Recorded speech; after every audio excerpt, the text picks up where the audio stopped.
Enterprise Restoration Services, class of 1983. Eddie Corcoran and Allstate Insurance, class of 1979. Michael Dubuque, class of 2000, and Edward Jones Investments. Brian McGinnis, class of 1993, and Franklin American Mortgage Company. By Malcolm Dinev and John Terrio, class of 1979. By United States Congressman Steve Scalise, class of 1983. By State Senator Danny Martini, class of 1969. And by Bear Schoolboys and Brian Abel, class of 1983. Summer football is also presented by Nick Ipistano, class of 1968, and Acacia Financial Services. Matt Colasino, class of 1975, and Crescent Power Systems. And by Mike Weiscarver, class of 1975, and WeChem Incorporated. Let's head live to the stadium for the call of the game.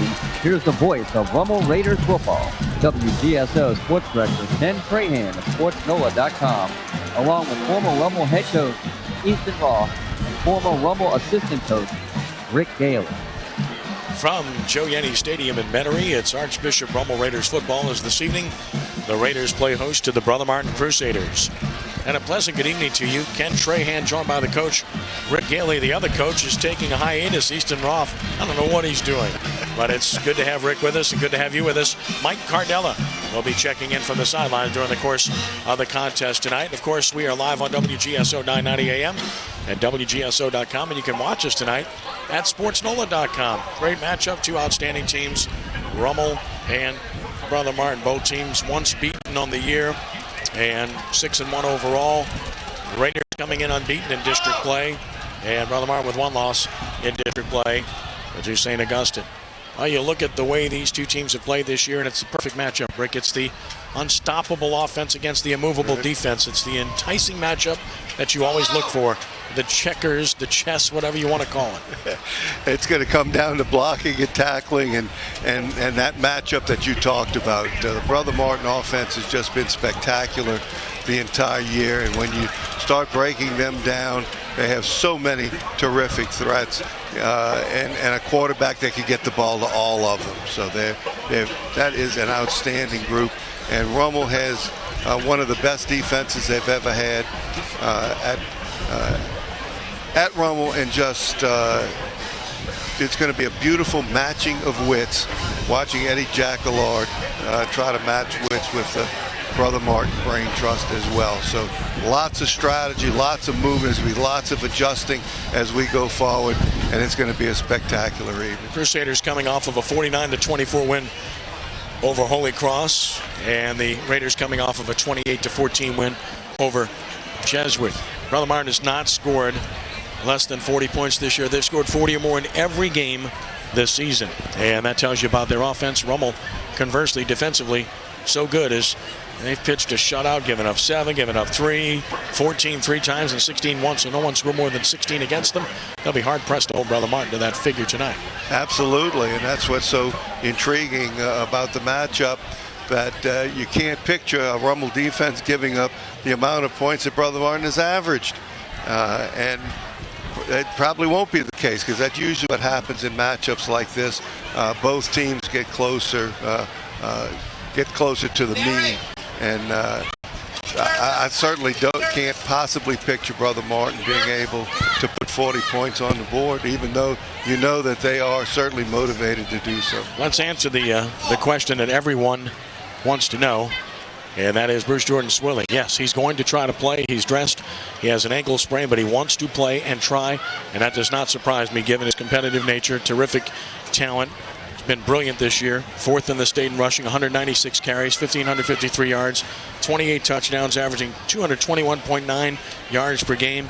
He also has 10 catches for 192 yards and a touchdown, and as good as they are, he really makes them go. He opens everything up, doesn't he? Absolutely. All the other players are better because every single play you have to make an adjustment to where Bruce Jordan Swilling is and what threat he presents, because he lines up in a variety of places. He may be behind Brogue, he may be to the left, maybe to the right, may start behind him, go to the left, and then shift and go to the right.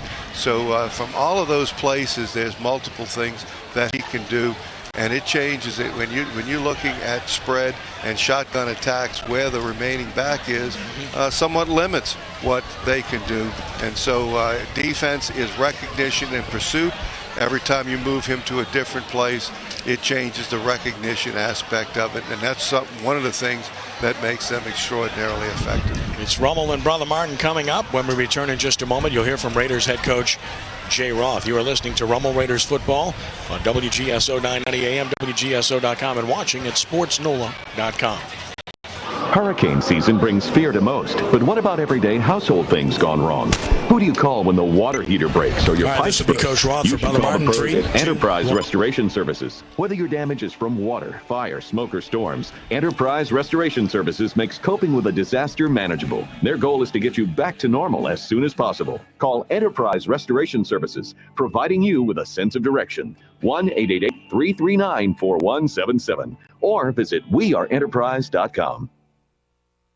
You wouldn't want your favorite sports team to play only offense or defense. So when it comes to insurance, why settle for someone that can handle only your auto policy? Bring your home and auto insurance to Allstate now, and you can save big on both.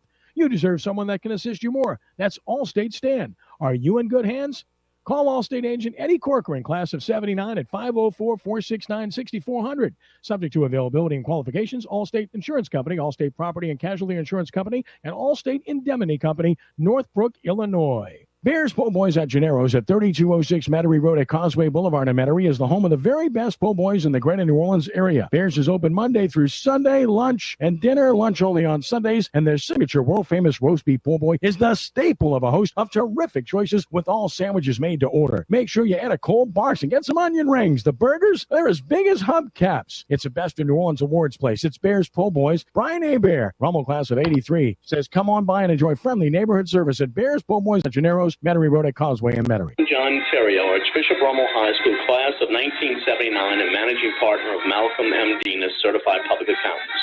Our firm has been serving the Gulf South region for over 60 years. We assist our clients with tax compliance and auditing. We also serve as the CFO for many of our corporate clients. We have a specialized forensic accounting group that consults with attorneys on litigation matters. We are proud supporters of Archbishop Rummel High School and the LaSallian tradition. The mission is to educate each student according to the principles of the Catholic Church in the LaSallian tradition of faith, community, and service. Thank God Almighty, I'm a Raider.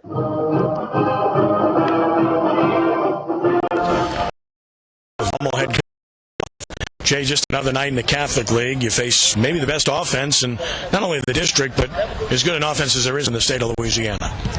It's as good as an offense as I've seen in 20 years as head coach of Rummel, to be honest with you. I thought Holy Cross did a great job last week, and they gave up 48 points. And I thought they did a great job. They slowed them down. So that's how good I think their offense is.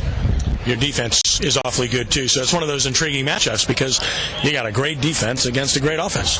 Yeah, it should be. That's where the matchup is. Hopefully we can just slow them down, maybe limit their possessions with our offense like we've done in the past with certain teams that are explosive. But what they do on offense, they can counter anything you do, Your offense had some good moments against Jesuit. You ran the ball well. I know you like seeing that. Passing game, some good short stuff, missed some verticals. But clearly, I guess the good news is you haven't really played your best game offensively yet. No, I don't think we played our best game. I was telling the kids this, I don't think we've played our best game this season yet. There's always been areas which we could improve on, and we improve on one and then don't do well in the others. So, I told him, hey, this is a big game here tonight. I mean, this is for the lead. This is to separate yourselves a little bit more from district if we can find a way to win. Yeah, it really is a situation where the system is what it is, and you end up seeing people again. But winning this league means a lot. It's still a substantive thing to do, isn't it? No. We want to be Catholic League champions, and then we'll worry about whatever comes after that. That is the goal. I mean, especially being in the toughest district from top to bottom of the state where every game is competitive. No. Our goal is to be Catholic League champions.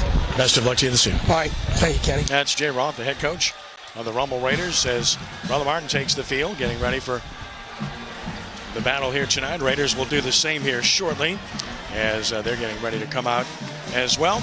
And, of course, when you speak of injuries, Rick, Rummel has their own issues. Israel Tucker out again tonight, starting running back, and that certainly hurts the Rummel cause. That means Maurice Bailey and Kyrell Jackson will get the calls at running back, and Jamar Chase, the outstanding wide receiver for the Raiders, remains out as well, and they've been missing him for a while. He's a real threat, and they certainly miss him. And it looks like Jacob Macaluso will try to play with a cast on his hand and wrist, which he broke at practice a couple of weeks ago. Did not play last week, so everybody focuses on Bruce Jordan's swelling injury, and rightfully so, but the Raiders have been a banged-up team for a while. And at this time of year, everybody's got plenty. And at this point, Rummel's got more than their share. There's no question about that. But it's also a good time to have them where you do have some time to recover.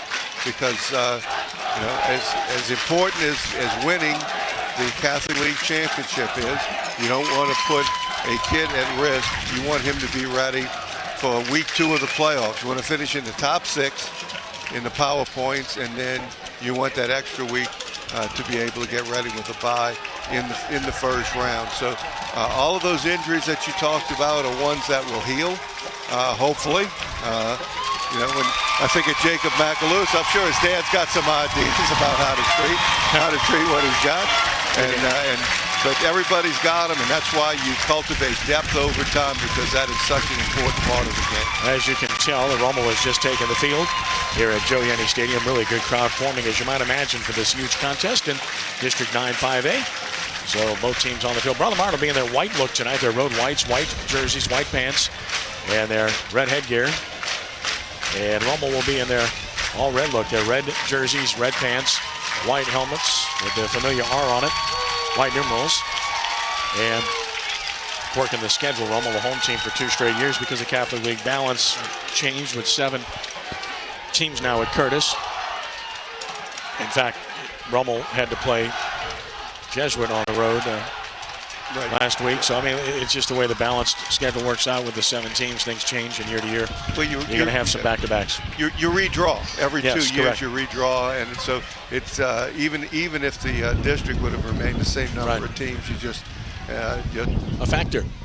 It's cloudy, temperature 77, wind is out of the east at 14. We pause now for our prayer, followed by the national anthem.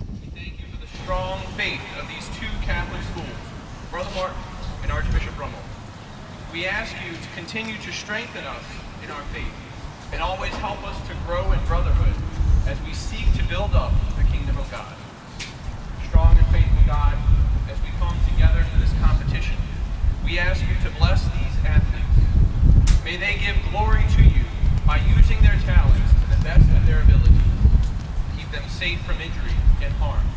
Instill in them respect for each other and brotherly love. And reward them for their perseverance, both on and off the field.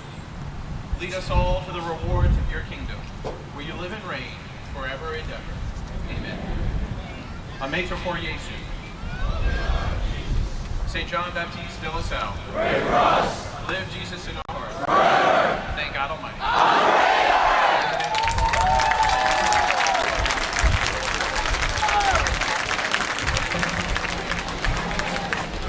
Now the national anthem from the Archbishop Rummel Band.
Enthusiastic crowd here tonight. Ken Trahan, Rick Gailey. And the captains will meet at the center of the field. And after we get the coin toss, we will check in with Mike Cardella, our sideline reporter for the evening, as the captains for Rummel include Chase Forkay, the injured Israel Tucker, who's not dressed tonight, along with Christian Fulton and Larry Robinson. Crusader captains will come from the other side as well, and they will include Justin Runnels, along with Marcus Sutleff, Peyton Berger, and Jared Godet. As the coin toss about to take place, as I mentioned, the biggest factor with the weather is the wind. 14 miles an hour. It's out of the east, so it's blowing across allegedly, although it starts to look a little north to south. To me, looking at the flags, it really does look north to south, and that will be a major factor because it's gusting to 21. So the wind at your back is a big item in this game. Bigger, really, than the game we saw earlier today with Shaw and Jesuit. It's, again, the wind direction says east, but that's not east. That's blowing. It does switch around from time to time, but it's definitely right now out of the south. Yeah, well, as the front keeps rotating around, we're in somewhat of a tropical system, so sure. Yeah, there's going to be some change. I think we could be safe to say that right to left is going to be a wind advantage, whether the wind is out of the east or out of the south. Going from left to right with a right-footed kicker especially, you're going to be kicking into the wind even if the wind is out of the east. It's going to shorten it up, which is what we found today across the river. Brother Martin won the toss. The Crusaders are going to defer. So they will put Rummel on offense immediately, which means Brother Martin will probably have the wind at its back to get the game started. So, again, what you have here is one of those intriguing matchups. Great offensive Brother Martin, great defensive Rummel. On the other side, Brother Martin's defense not as proficient. Rummel's offense good, but not as stealthy as maybe we thought they'd be at the start of the season. So Rummel will have the wind in its face to start the game. Brother Martin will play the wind right away. So Rummel needs to obviously make a first down or two with the punting game a definite concern. Their punter, Larry Major, is dressed tonight after getting hurt last week. So every 2 years, and that's part of the deal. Let's talk about the weather tonight. It is for the Raiders. Secondly, do they challenge Christian Fulton? You know that cornerback in the Raider backfield can lock down one side of the field, and that may simplify things for the Raiders against a really explosive offensive attack for the Crusaders. And third, are they going to come out a little loose? You know, Coach Eddie Jackalaw, the defensive coordinator, he was smiling and laughing down here on the sideline before the game. So if that defense especially and the offense as well can come out feeling good about themselves, playing loose, that bodes well for the Raiders tonight. All right, thanks very much, Mike. Look forward to your reports all night. Blake Perrilloux has it teed up for Brother Martin. Christian Fulton will drop into the deep position for the Raiders as Rummel and Brother Martin are set to get underway here. Glad you're with us tonight, wherever you're listening on WGSO 990 AM, WGSO.com, or watching at SportsNola.com. And Perrilloux boots it away and hits it high and deep, and that's going to be to the end zone and a touchback. Fulton tried to keep it in, but it was a yard deep. And Rummel will start from its own 20-yard line. Chase Forcade, the senior quarterback, leads them to the line of scrimmage. We expect to see Maurice Bailey as the starter, but Kyrell Jackson will play quite a bit at running back. In fact, Jackson will get the start, the sophomore. And the Rummel offensive line takes to the field as well. Larry Major is out there, so he starts tonight. The tackle, Larry Robinson, the other tackle. The guards, Joseph Oliver and Joseph Holt. Joseph Holt, the center. Jordan Malasa on the other guard. Eshett, Brunet, Hensley, wide receivers for the Raiders. You'll see others as well. 1st and 10 from the 20. Trip set left for Rummel. Against a 4-man front for Brother Martin. And in shotgun, it's Forcade with Jackson next to him. Going to run Jackson. Bounces it outside. He's got room. 25-30. Jackson to the 40. Jackson to the 50. Foot race. 30. 25. 20. Pull down at the 15-yard line. What a start for Rummel. Kyrell Jackson with a big play. An excellent use of formation by the Raiders. They had 3 receivers bunched wide to the left and 1 to the right. The secondary and linebacking group of the Crusaders over-rotated to the side of the 3 receivers, and a nice bounce out by Jackson to the right side. It was inside zone, but the Crusader defense got too tight, bounced it outside up the right sideline. 54 yards and a first down to the Brother Martin 16-yard line. And now Bailey is the setback for the Raiders behind Forcade, who's under center. And will take the snap and give it to Bailey, and he's got nothing. Brother Martin jumped that one all over that, and Bailey met immediately in the hole for no gain. It's going to be second down and 10 yards to go as the tackle made by Brendan Brown on Bailey. A lot of movement after the snap by the Crusader defense. The line's landed to the strong side of the formation, to the defense's left, and the linebackers immediately scraped outside to the right. They're going to try to come under all the blocks, bounce it to the outside where the linebackers can float. 2nd down and 10 from the 16-yard line. Opening possession of the game. 4K's shotgun. Fakes to Bailey, throws a slant. It's caught by Weller, the tight end. Lost the football. He lost the ball. Who's got it? Near the goal line. Rummel thinks they have it. And they do. Wow. At the 1-yard line. So Todd Weller with the reception and a saving fumble recovery. Keeps the Rummel drive alive with a 1st and goal at the 1-yard line. A gain of 15. Quick run fake, and then the inside receiver moving right up in the seam. A beautiful throw right outside the linebacker. Good contact in the secondary. Jarred the ball loose after the position was established. But the Weller had 4 to go. 1st and goal from the 1. Bailey is running back. 4K gives to Bailey. Running right. He'll score. Touchdown. I think the Raider offensive line is taking this personally. Off the right tackle, he was untouched into the end zone, and Rummel takes a 6-0 lead. That is as excited as I've seen the offensive line in quite a while, Ken. I think they've taken the challenge of one set of backs against a single back personally. Alex Bollinger for the extra point out of the hold of Forcade. Snap, spot, the kick is up, and he has it through. Timeout on the field. 10:26 to play in the first. Rummel 7, Brother Martin nothing. This is Rummel Raiders football on WGSO 990 AM, WGSO.com, and through SportsNola.com. This is Danny Martini, Rummel graduate, class of 1969, wishing Coach and the Raiders nothing but the best for the upcoming season. Later Pride. Archbishop Rummel salutes lawyer and state Senate Majority Leader Danny Martini for his support of Coach Jay Roth and the Raider football team. Call Martini and Associates LLC at 504-834-7676. Martini and Associates LLC, 504-834-7676. Hi, this is financial advisor Edward Jones, proud supporter of Raider Athletics. The Rummel Raiders know it takes hard work to reach their goals. This applies not only to football, but personal finance.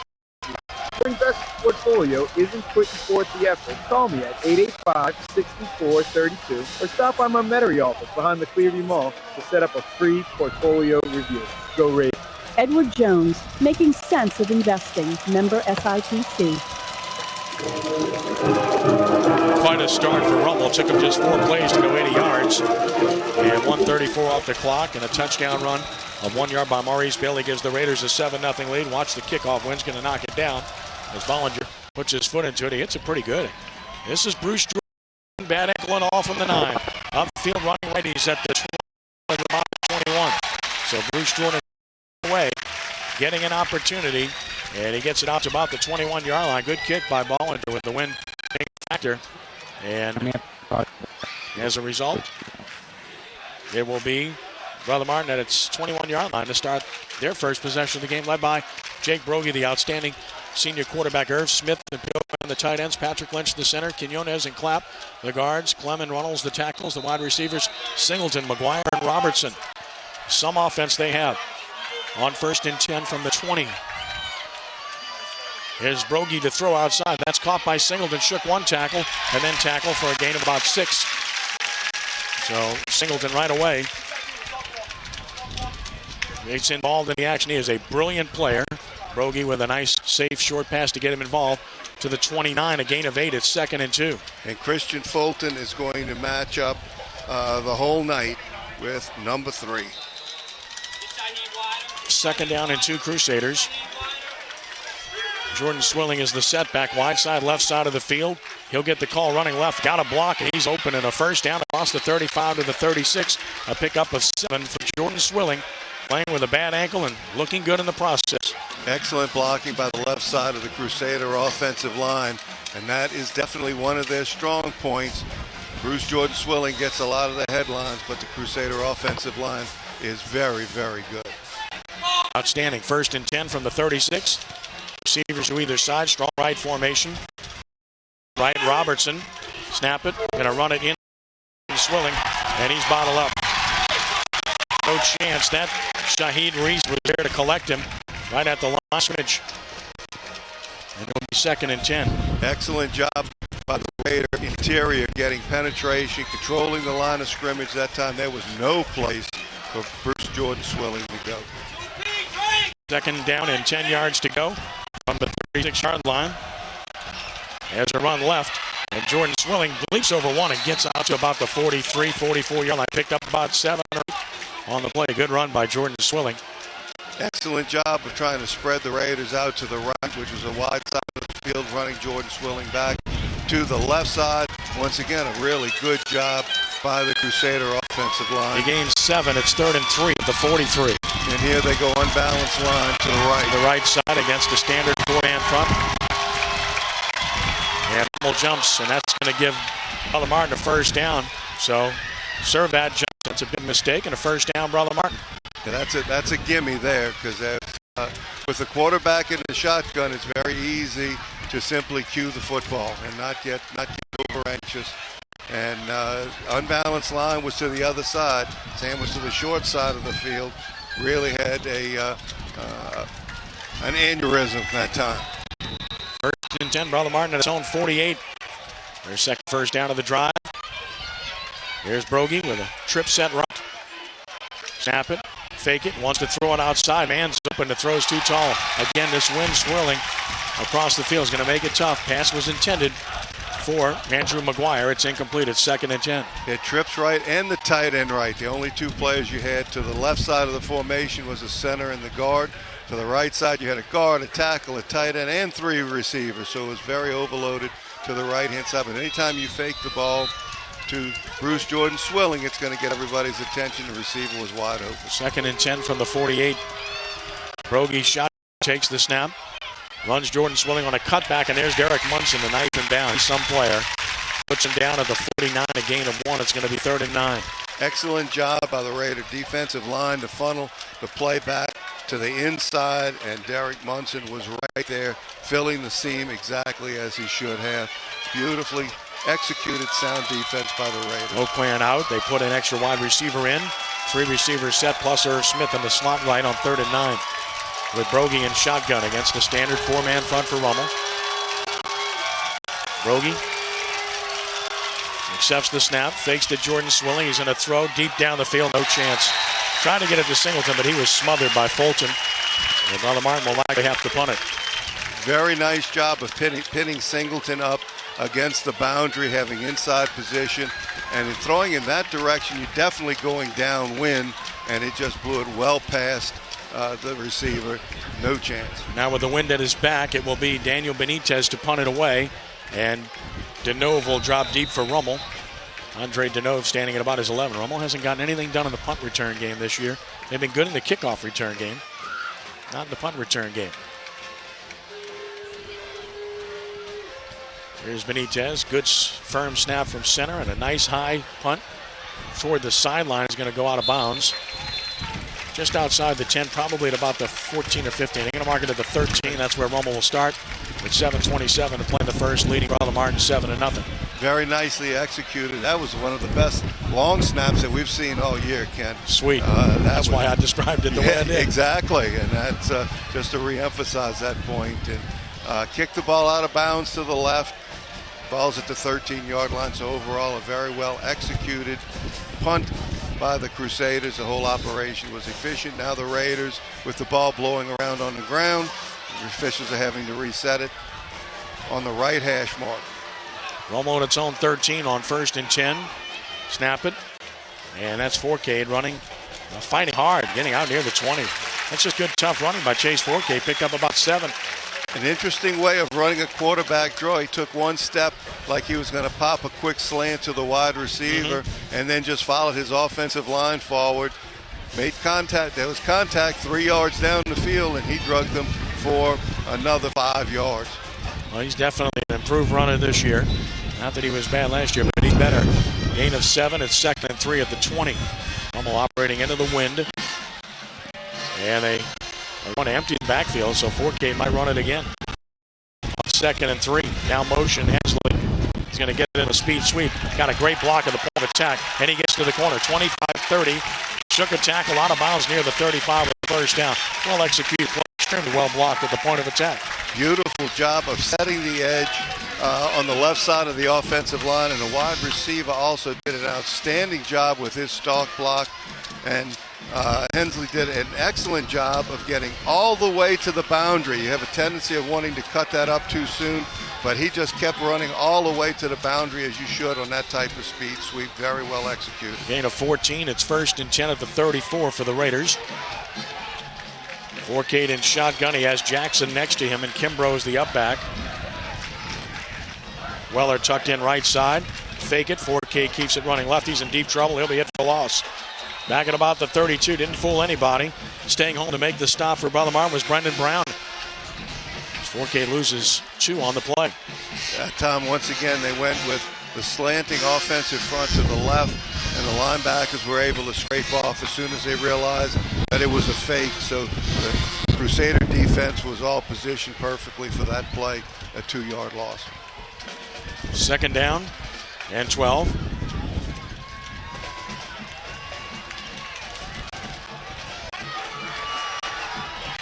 Forcade to the line of scrimmage. Taking his time, as will be the case much of the night.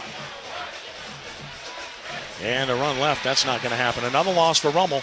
That's back to the 30. Jackson got hit, and he was down, and it might have been a flag down, too. There was a flag thrown at the end of the play. And that's holding on Rummel, I think. So the decision for Brother Martin is, do you take the penalty, pin him back with the wind in their face, or do you take another loss on the play? This has the makings of a very good defensive series for Brother Martin. And we've got a whole crowd of officials, 5 of the 7 of them talking. It looks like they're going to take the penalty. Play field position.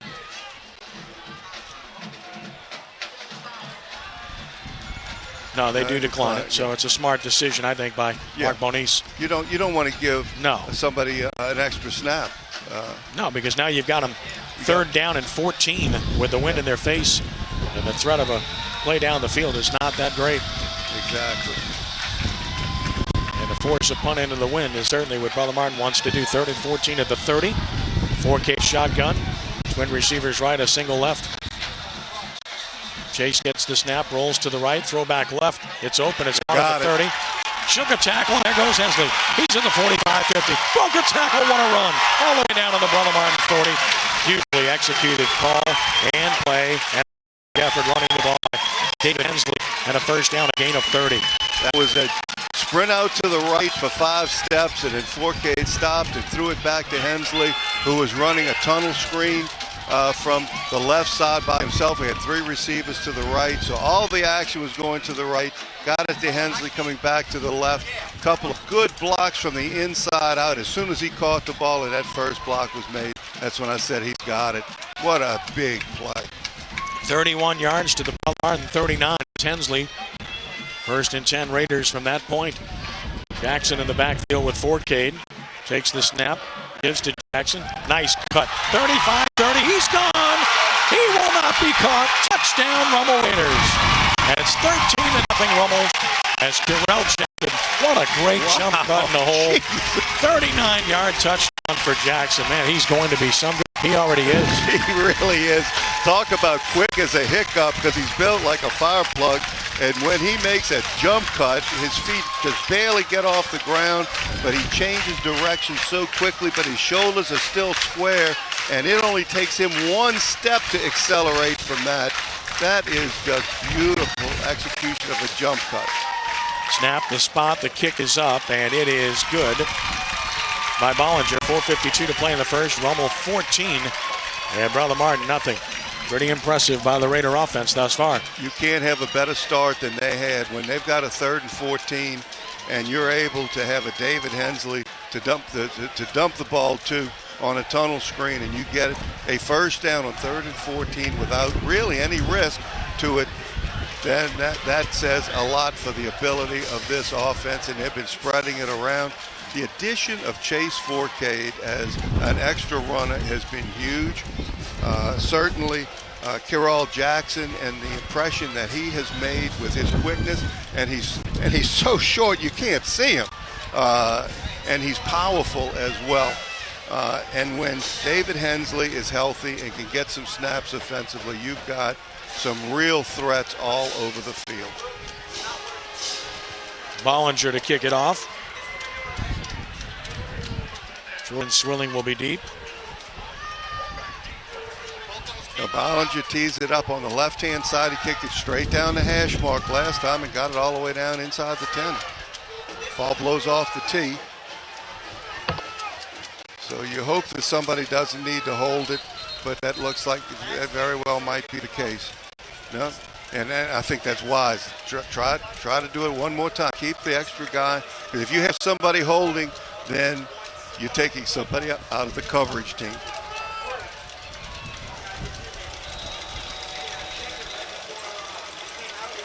Here's Bollinger approaching it and hitting it down the field. Hit it well. Jordan Swilling from his 7. He's in trouble. He is drilled, and a flag comes down as well. I mean, Jordan Swilling got mashed back at about the 16-yard line, and there is a flag way up the field. Didn't see that. That is the best coverage that I've seen Rummel have all year for certain, and maybe for quite some time. They are really getting after it. The kicks really help because they're high and floating into the wind and deep enough that it's giving the coverage team time to get down there, and they're flying down. Not sure what the call is. Rummel's sideline doesn't look very pleased. Whatever it is, it was way up the field. And there's now another long discussion is taking place as a result.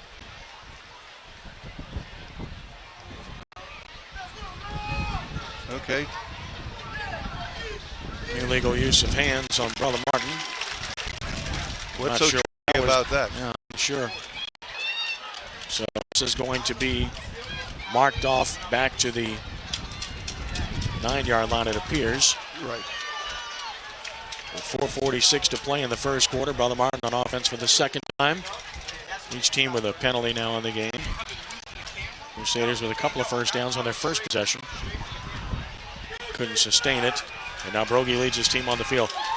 The slants and the post routes for Singleton have been gigantic for them in their offense. He has scored 6 times like that this year, and he's on far right, which they're almost going to cheat a safety over that way. With that in mind, that's Brule. First down and 10. Fulton plays Singleton. Brother Martin from its own 9-yard line. Brogy the snap. It runs Jordan Swilling, finds some space, gets 6. Good hole there. He got 6 to the 15-yard line, and Shaheed Reese makes the tackle. Even though they're matching up Christian Fulton by original alignment with Singleton, Rummel is showing that they play zone because when there's motion all the way across to the other side, he doesn't declare. Run with him. Yeah, they declare. So they're still playing zone even though they're trying to match up personnel. They want all eyes on Swilling. 2nd and 4 at the 15. And the fake. Brogy wants to throw it outside. Man, open.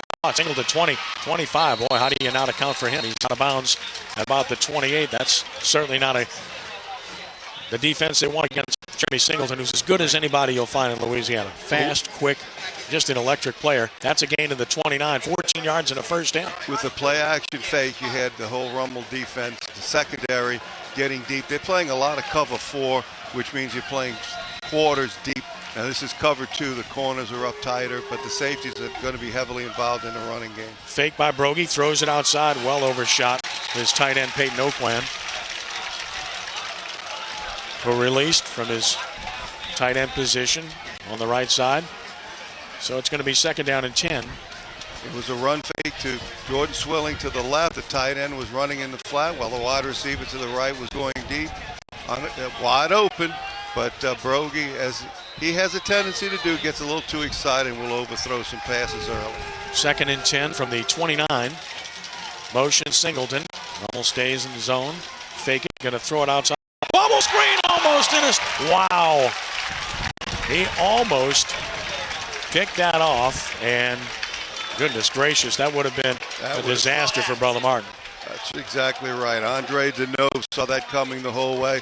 There was some great communication. Fulton was on the right-hand side and was indicating what the play could be as Singleton was motioning across the field. Deneuve picked up on it. Great break. 10 from the 29. Takes the snap, fakes to Jordan Swilling under pressure, steps up, he's in trouble. He evades 2. Now he wants to and he gets a block. He's at the 35 and out of bounds. He might be short of the first down. He did not know where the first down was, and he ran out of bounds a yard short at the 38. He could have gotten the first down there, Rick, no doubt. Very easily could have driven for the first down. It's remarkable that Brogy got out of that trap. And I would not be surprised to see them go for it with their offense the way they play. I would not be surprised. It's 4th and 1 at the 39, and they've had trouble with Rummel's offense, obviously. But he got out. Brogy showed some athletic ability, got out of a big trap to even threaten making a first down. Now Rummel needs to be cognizant of a potential offsides here. The long count is 4th and 1, or even the fake. Dano's going to drop deep. Brother Martin will drop Daniel Benitez into punt formation. Play regular defense with a deep safety back to catch a kick. But you stand up and play regular defense.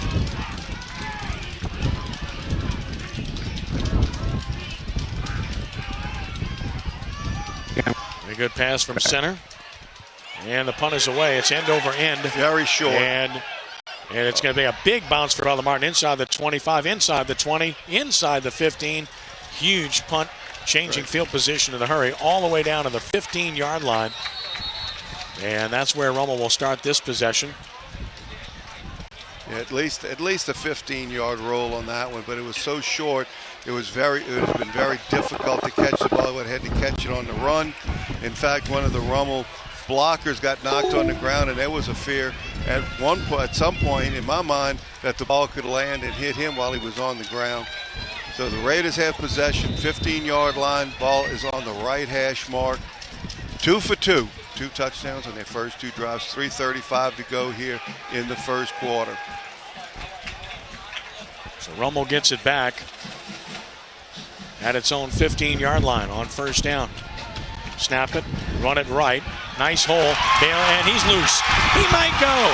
Maurice Bailey in a foot race. Can he finish it? 30, 20, 15. Cannot. He's run out of bounds inside the 10.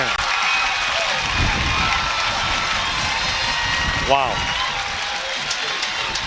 Just a off-tackle power play. Nothing. And they may call a horse collar on this one as well at the end of the play. There's a penalty back all the way down at the plus 11-yard line.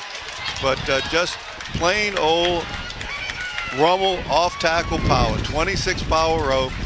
Backside guard pulling through the hole. They're trying to squeeze it and make it bounce. One player got too far up the field, however, and got kicked out. And Bailey hit it running.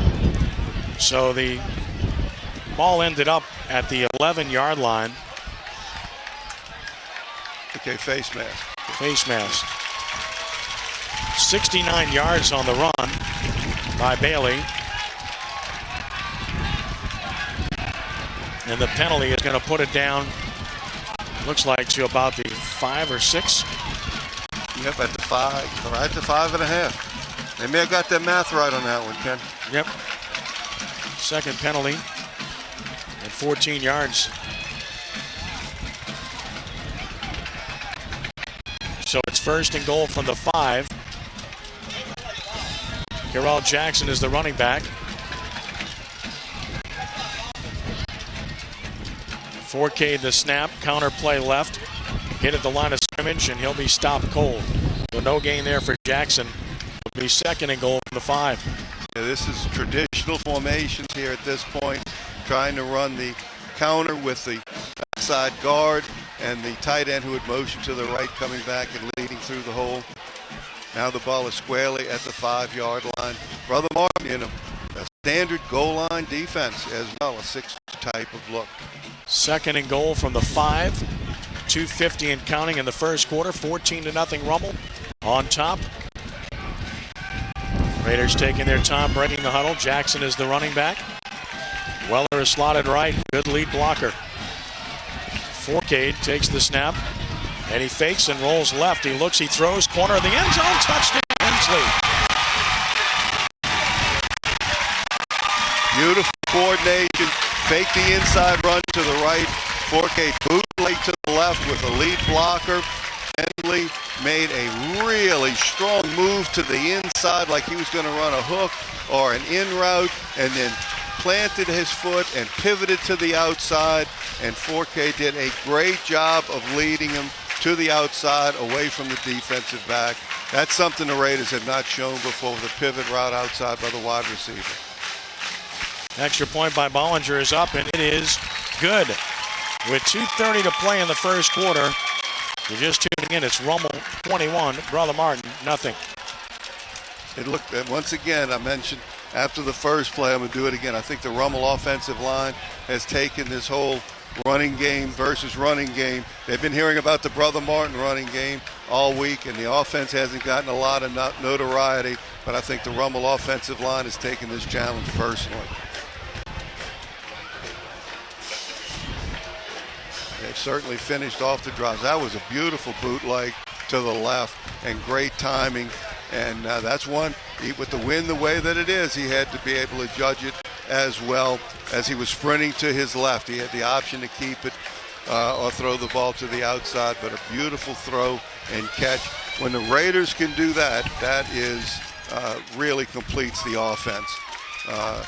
Just great distribution of the football. Now you've got the Brother Martin defense having to defend the power off tackle, the outside plays. We've seen an outside screen. We've seen the pivot route there to the outside. Rummel offense is clicking on all cylinders right now. Threats coming in every direction.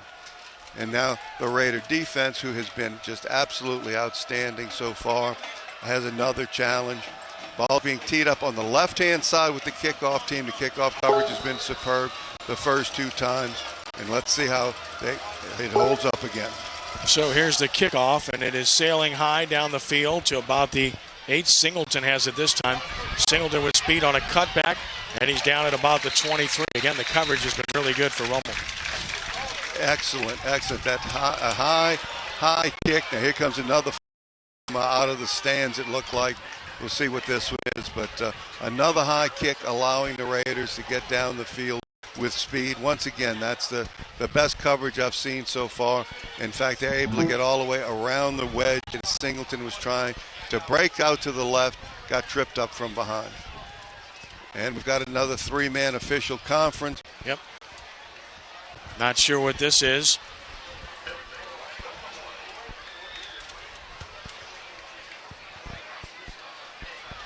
Personal foul. That's on Rummel. It's going to cost them 15 yards. It's going to give Brother Martin great field position. Yeah, that one came from nowhere. That's the 7th official who's way deep, but probably hasn't gotten in on the action yet.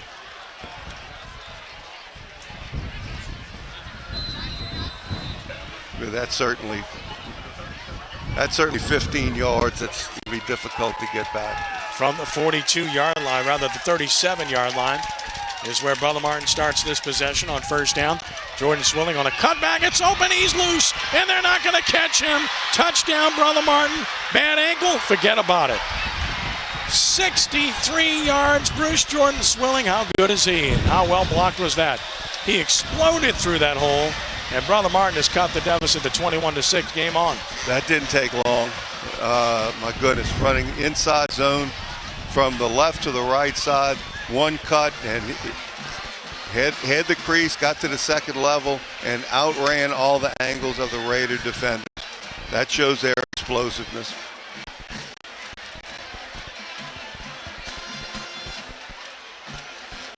And as a result, Brother Martin has cut the deficit to 21-6. Extra point coming. And they shifted out of a wildcat type of look. Yep.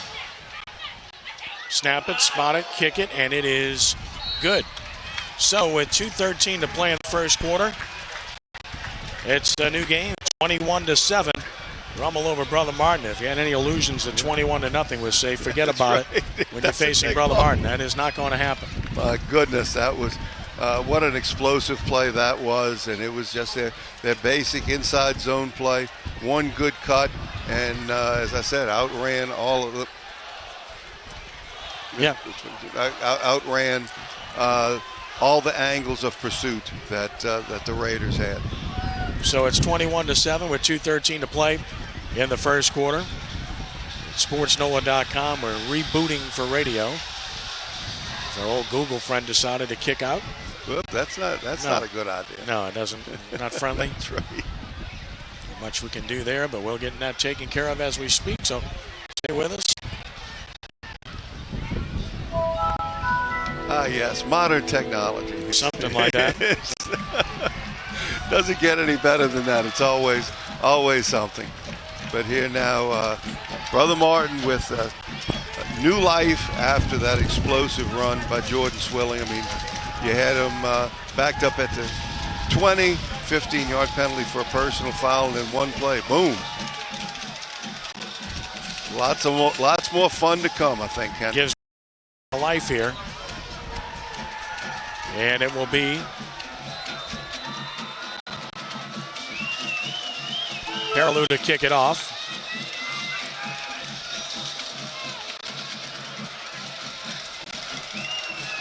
And here's the kickoff, very high. They're going to try to cover this one. It's going to be fielded at the 14.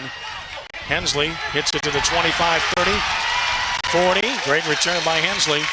Out to about the 42-yard line. Rummel's had good kickoff returns this year, as I mentioned earlier, and they do it again here. When you've got Hensley as a wing guy, and they pop one up in the air to him, a lot of other people aren't going to have that threat. But David Hensley, anytime he can get his hands on the ball, is a threat. So there's a quick answer. The Raiders have got to respond to getting punched in the nose at long run by Bruce Jordan Swilling. Let's see how the offensive line responds to that. They've taken the challenge very seriously so far. On first down, Rummel at its 42. Snap it, 4K to throw it outside to Brunet. Caught, made the move outside. That wasn't the right move, and he only gets 3. Block was set up by Hensley for him to go inside, but went outside on the play. Yeah, the play is designed for him to try to get out to the outside, to get the defense to wide, and then perhaps cut it. But trying to cheat an extra player inside from the extra defender from the 3 wide receiver side, so that particular play is going to be there consistently if Brother Martin is going to do what they just did. 2nd and 6 at the 46-yard line. Rummel in its own territory, leading 21-7. Here's the throw to Hensley, caught, dances, and now gets across midfield for a first down about the 6 of Brother Martin. Really, so that's a gain of 8. Good. Really good execution and play calling there. Changing formation. That time only had 2 wide receivers. You got Brother Martin into cover 4, where they have 4 defensive backs straight across. They really have all deep coverage, and so a quick hitch pattern to David Hensley, and you've got a runner in the open field. So a first down at the 46 line. Snap it. Give it to Bailey Wright. Should one tackle, gets to the 42. Picked up about 4. Interesting that they put the tight end and the wide receiver to the right, so the strong side of the formation was to the right into the boundary. That's what was unusual about it. A single receiver to the wide side of the field, and then ran the off-tackle power. That is the first thing in Jay Roth's playbook, off-tackle power to the right. Only 3 yards, but that sets up so many other plays. All right, should be back with you now at the 43-yard line, 2nd and 6. Apologize for the radio glitch. Here's 4K shotgun, takes the snap, pump fakes, wants to throw deep for Hensley. Airs it out down the sideline and just missed it. Hensley separated. Throw was good, but he couldn't quite get it there, and a Rummel player slow to rise. It's Joe Oliver, but that pass just missing. That's the first miss for 4K in the game. And that was the effect of the wind. The wind is going just enough across the field that it blew it wider than Hensley had judged it. Let me set the table for those who may have missed it. 21-7 Rummel, 22 seconds left in the first quarter. What you missed was a 63-yard touchdown run by Bruce Jordan Swilling. And now Rummel with a 3rd down and 7 from the Brother Martin 43.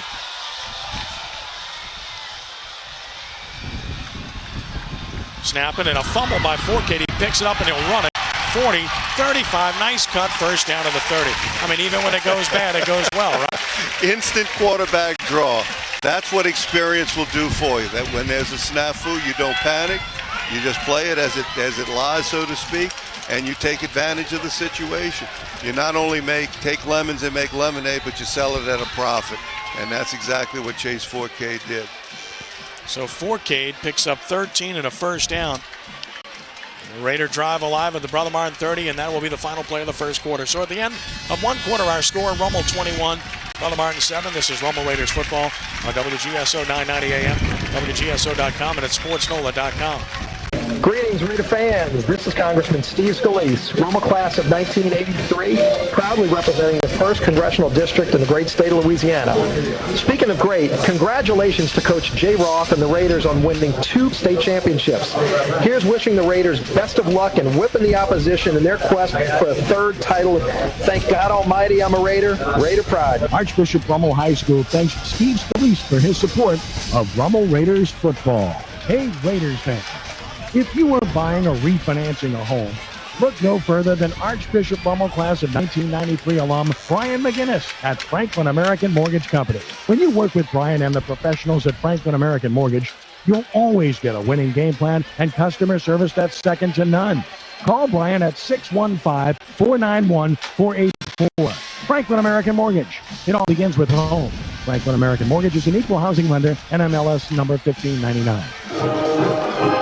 Second quarter set to begin. Leading Brother Martin by the score of 21-7, along with the coach Rick Gailey and Mike Cardella. I'm Ken Trahan. We'll check in with Mike here in just a moment, make sure he's back in position as he was trying to assist us. He is, so let's go ahead and check in with Mike Cardella. Mike, what's going on?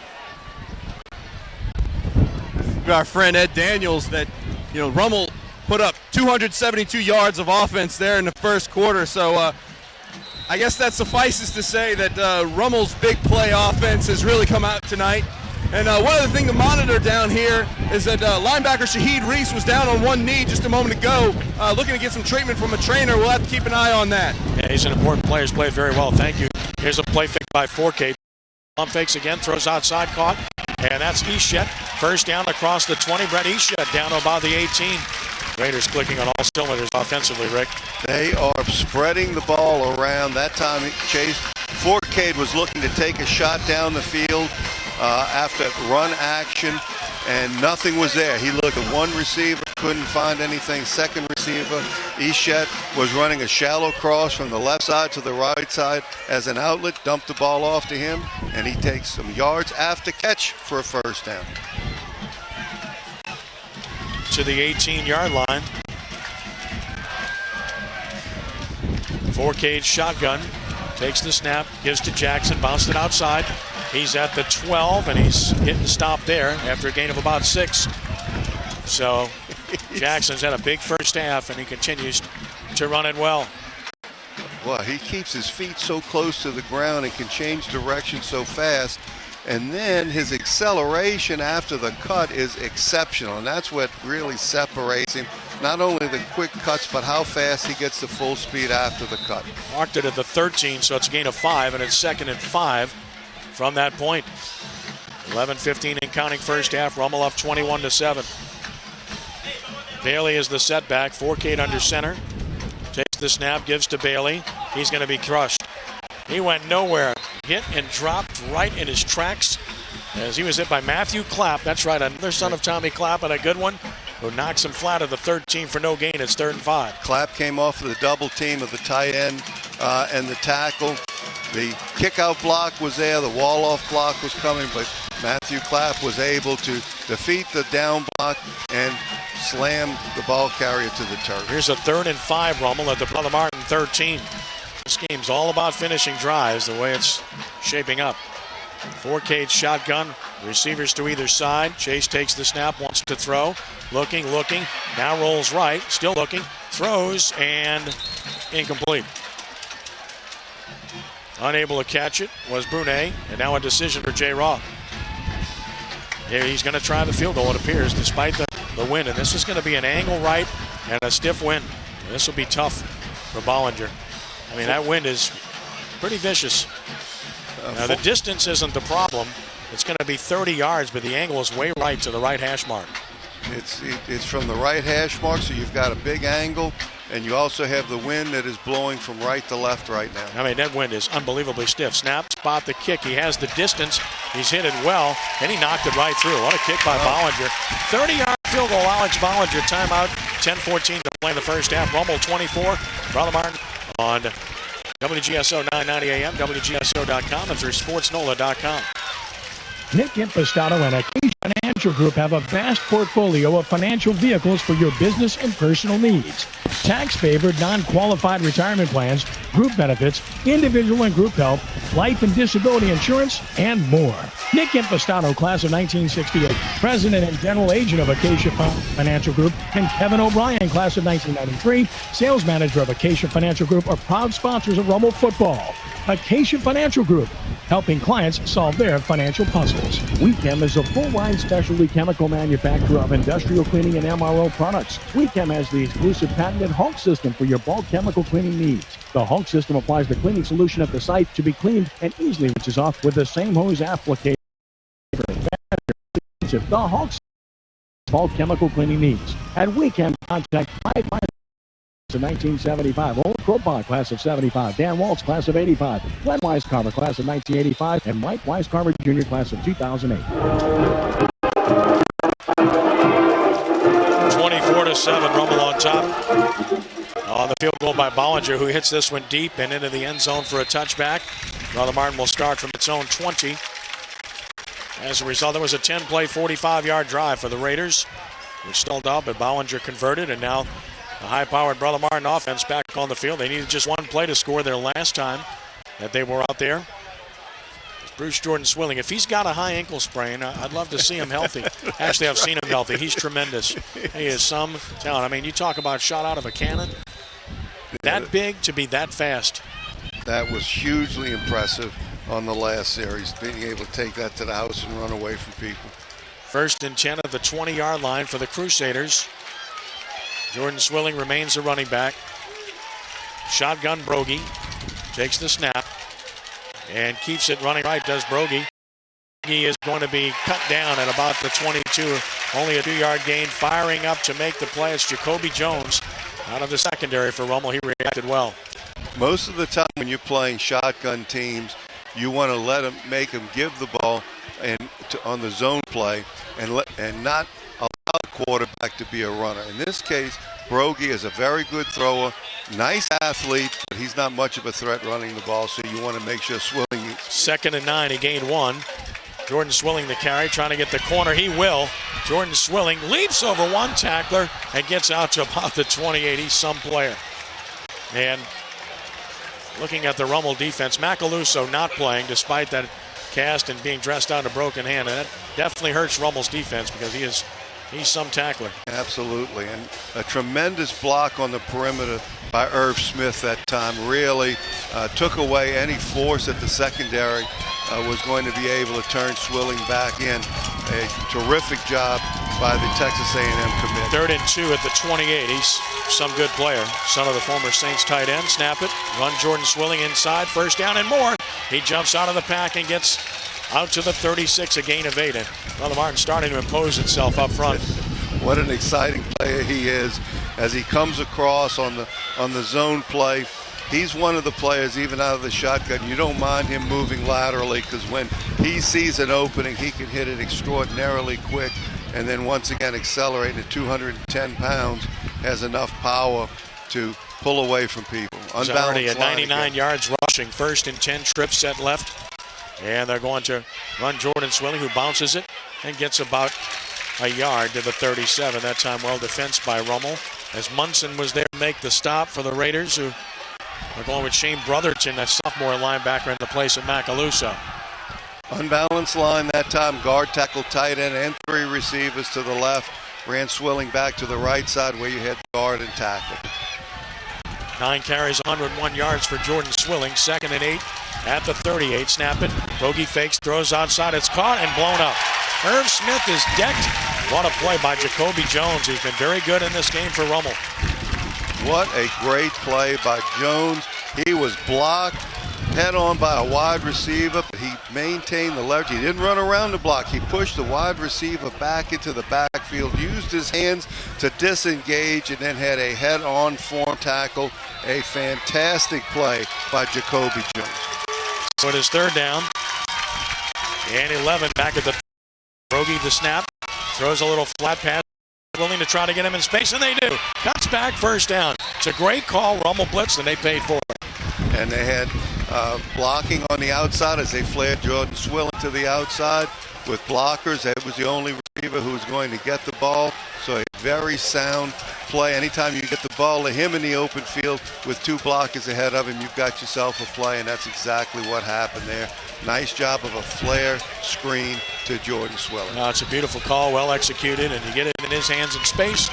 He's going to make people miss. 1st and 10 at the 48. Brogy takes the snap, runs Jordan Swilling, bounced it to the outside again. He got more yards. He's down to the Rummel 45. He picks up about 7. He is special. And the blockers on the outside are doing an excellent job. The Rummel defenders are getting on the inside of the blockers, and the blockers are able to wall them off, and Swilling has enough speed to take it all the way around to the outside. So there's been some good perimeter blocking as well. Wind continues to blow hard, harder and harder. 2nd and 3 at the 45-yard line.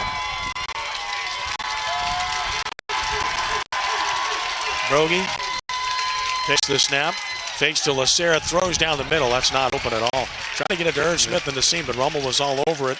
And a good job there by Aaron Brule, who was right on the spot. Had everything flowing to the right, had motion across the formation, faking the ball to the running back, number 20, there. Also going to the right, and then tried to slip Irv Smith up the seam. That's a play that has hurt Rummel in the past, but this time was Lacerra is still defended. in. Jordan Swilling is not in on 3rd and 3 from the Rummel 45. Brogy shotgun, and they're going to run Lacerra right. He made a nice move, and he fights near the first down. This is going to be right on it. I think he's got it, but it's right on it. Nice move. I really like Lacerra's son last week. Very impressed. The sophomore, 6 foot 166. Needed 3, and he's right on the mark. Unbalanced line again to the right side, and he hit it right up the middle. He hit it right up the middle, but with power blocking to the right, and a good surge by the offensive line. It looks to be just short now where they've marked it. So, I mean, it's close, but it looks to be just short. It looks like the chain is right at the end of the chain is right at the 42. And they're at the 42 and a half. half. The ball looks like it's just short of that. Yeah, it looks like the length of the football if you judge by the chains, and I guarantee you they're going to go for it. Oh, absolutely. And it's refreshing to see an officiating crew that doesn't mind measuring. No, thank you very much. We've seen a lot of that. And by the way, it's the length of the football. I think we're on that one. So 2 yards on the gain to the 43, and it's going to be 4th down and a half a yard, and you got to believe they're going to go for it here. And it's good for the officials to go ahead and measure it, even if it is short.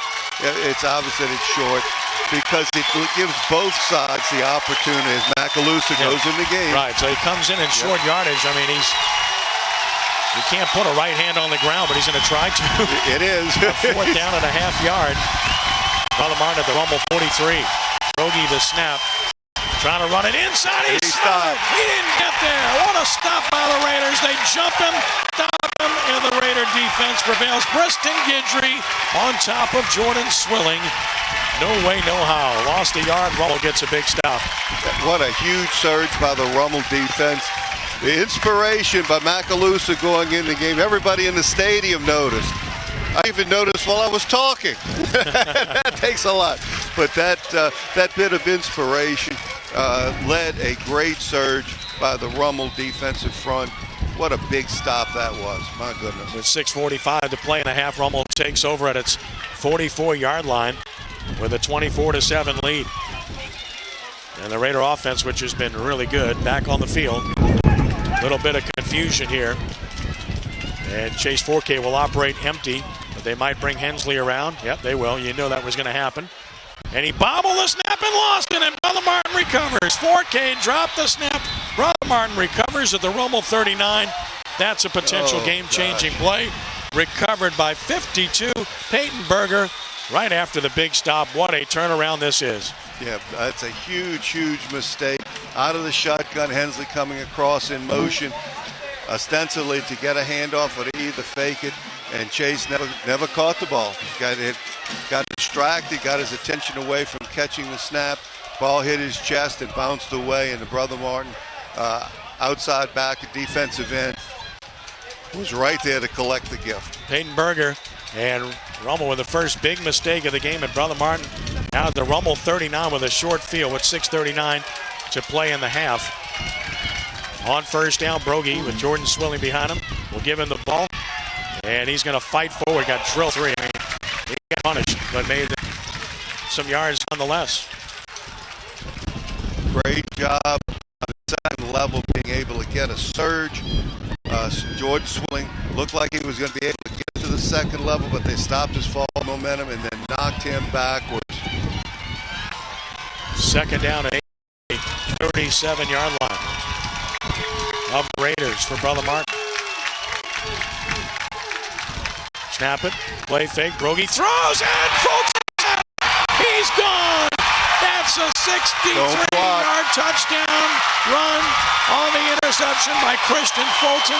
You want to go with Fulton, you're going to have a problem. Somewhere in the game, you're going to have some trouble because he was all over that one. A good play-action fake, trying to get the ball to Singleton with some type of quick pass, and Fulton was right where Singleton was supposed to be. Stepped right in front of it, and that was to the house the second he put his hands on. If you're going to test him too many times, you're going to end up paying the price because he is as good as it is at creating big plays. He's like an offensive player playing defense. Unreal. He's attacking the football. He's not just catching offensive players. He's making big plays. Extra point attempt by Bollinger is up.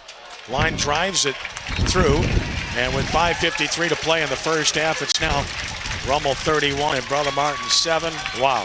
What turnarounds in about 10 seconds. Stop on fourth and a foot.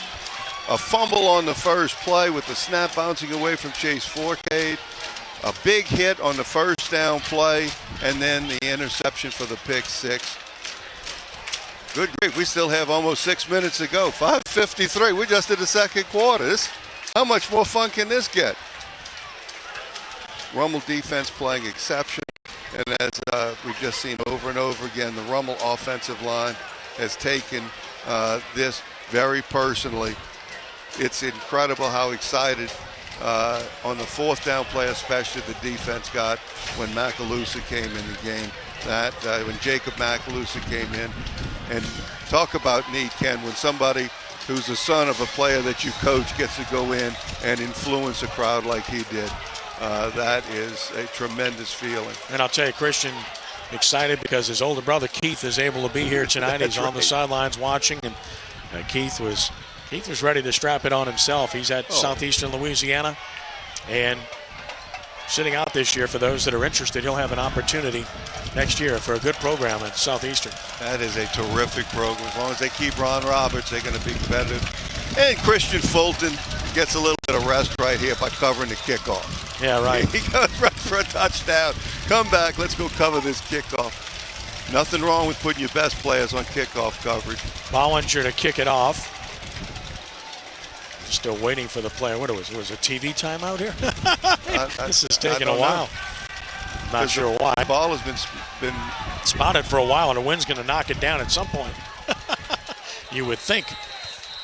Now they're going to call the teams to the sidelines. I'm not sure what. Maybe there's a malfunction of some sort. Rummel called the timeout. I don't know. I'm not sure what their problem was, but something wasn't right.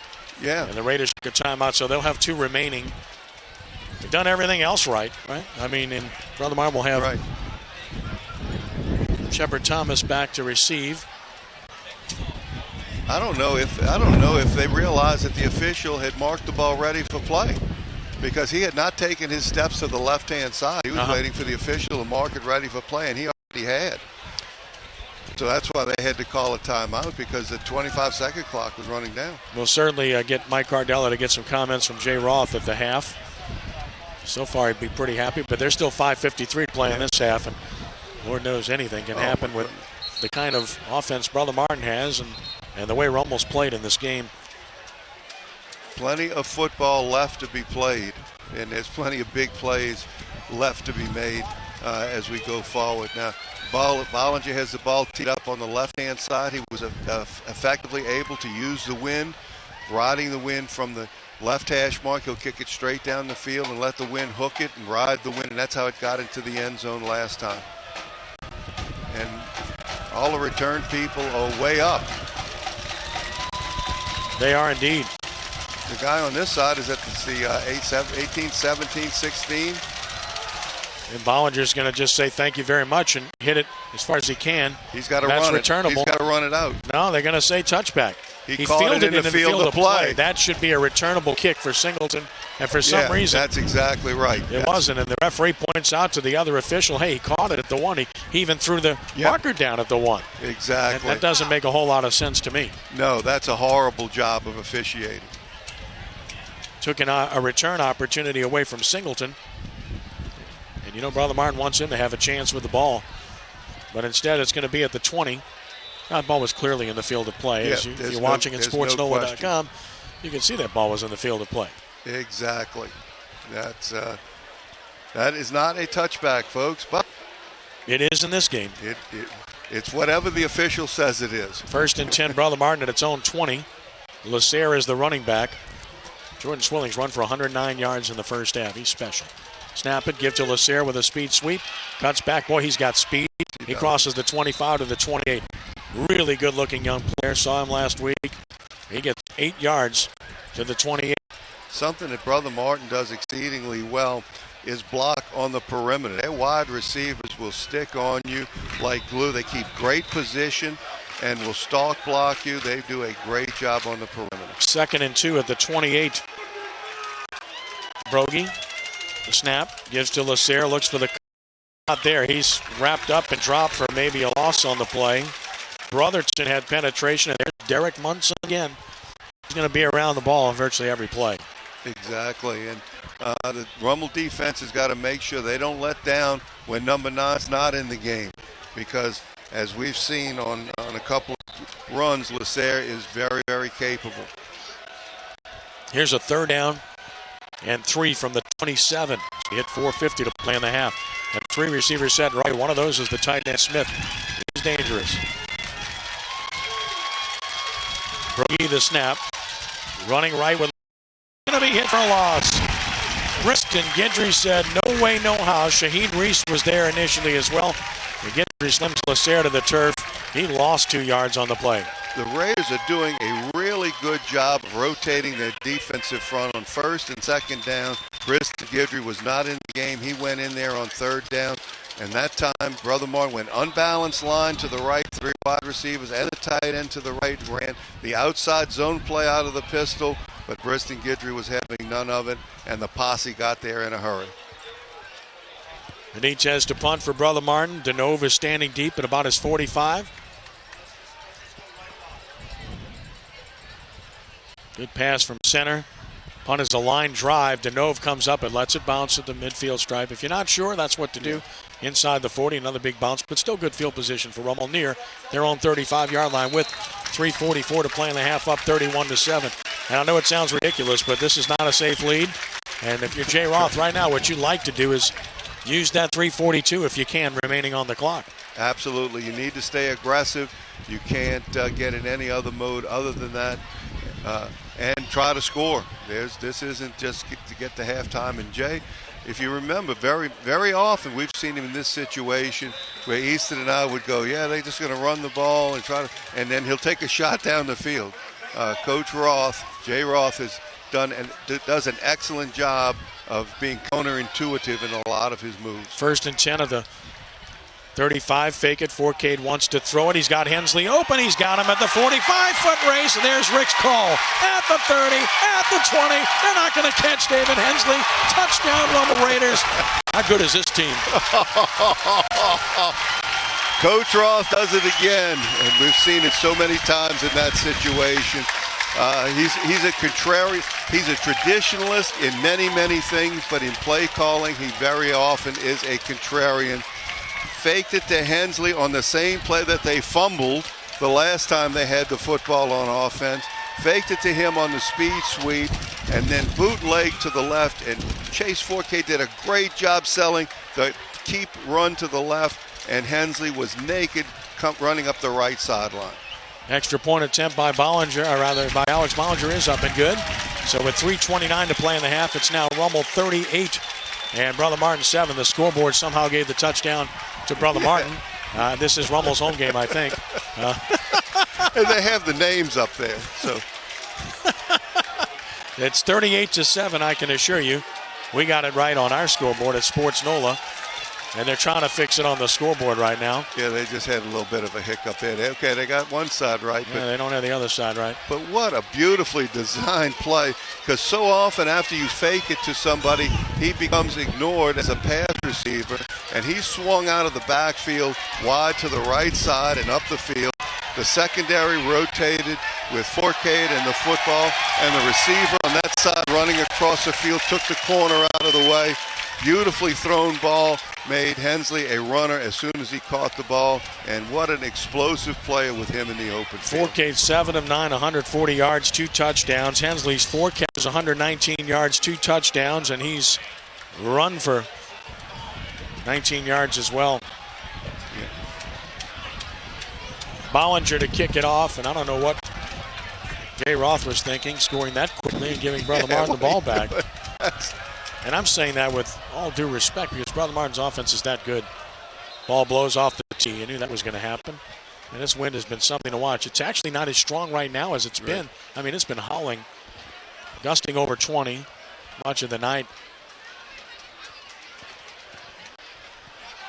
And now Bollinger will tee it up again.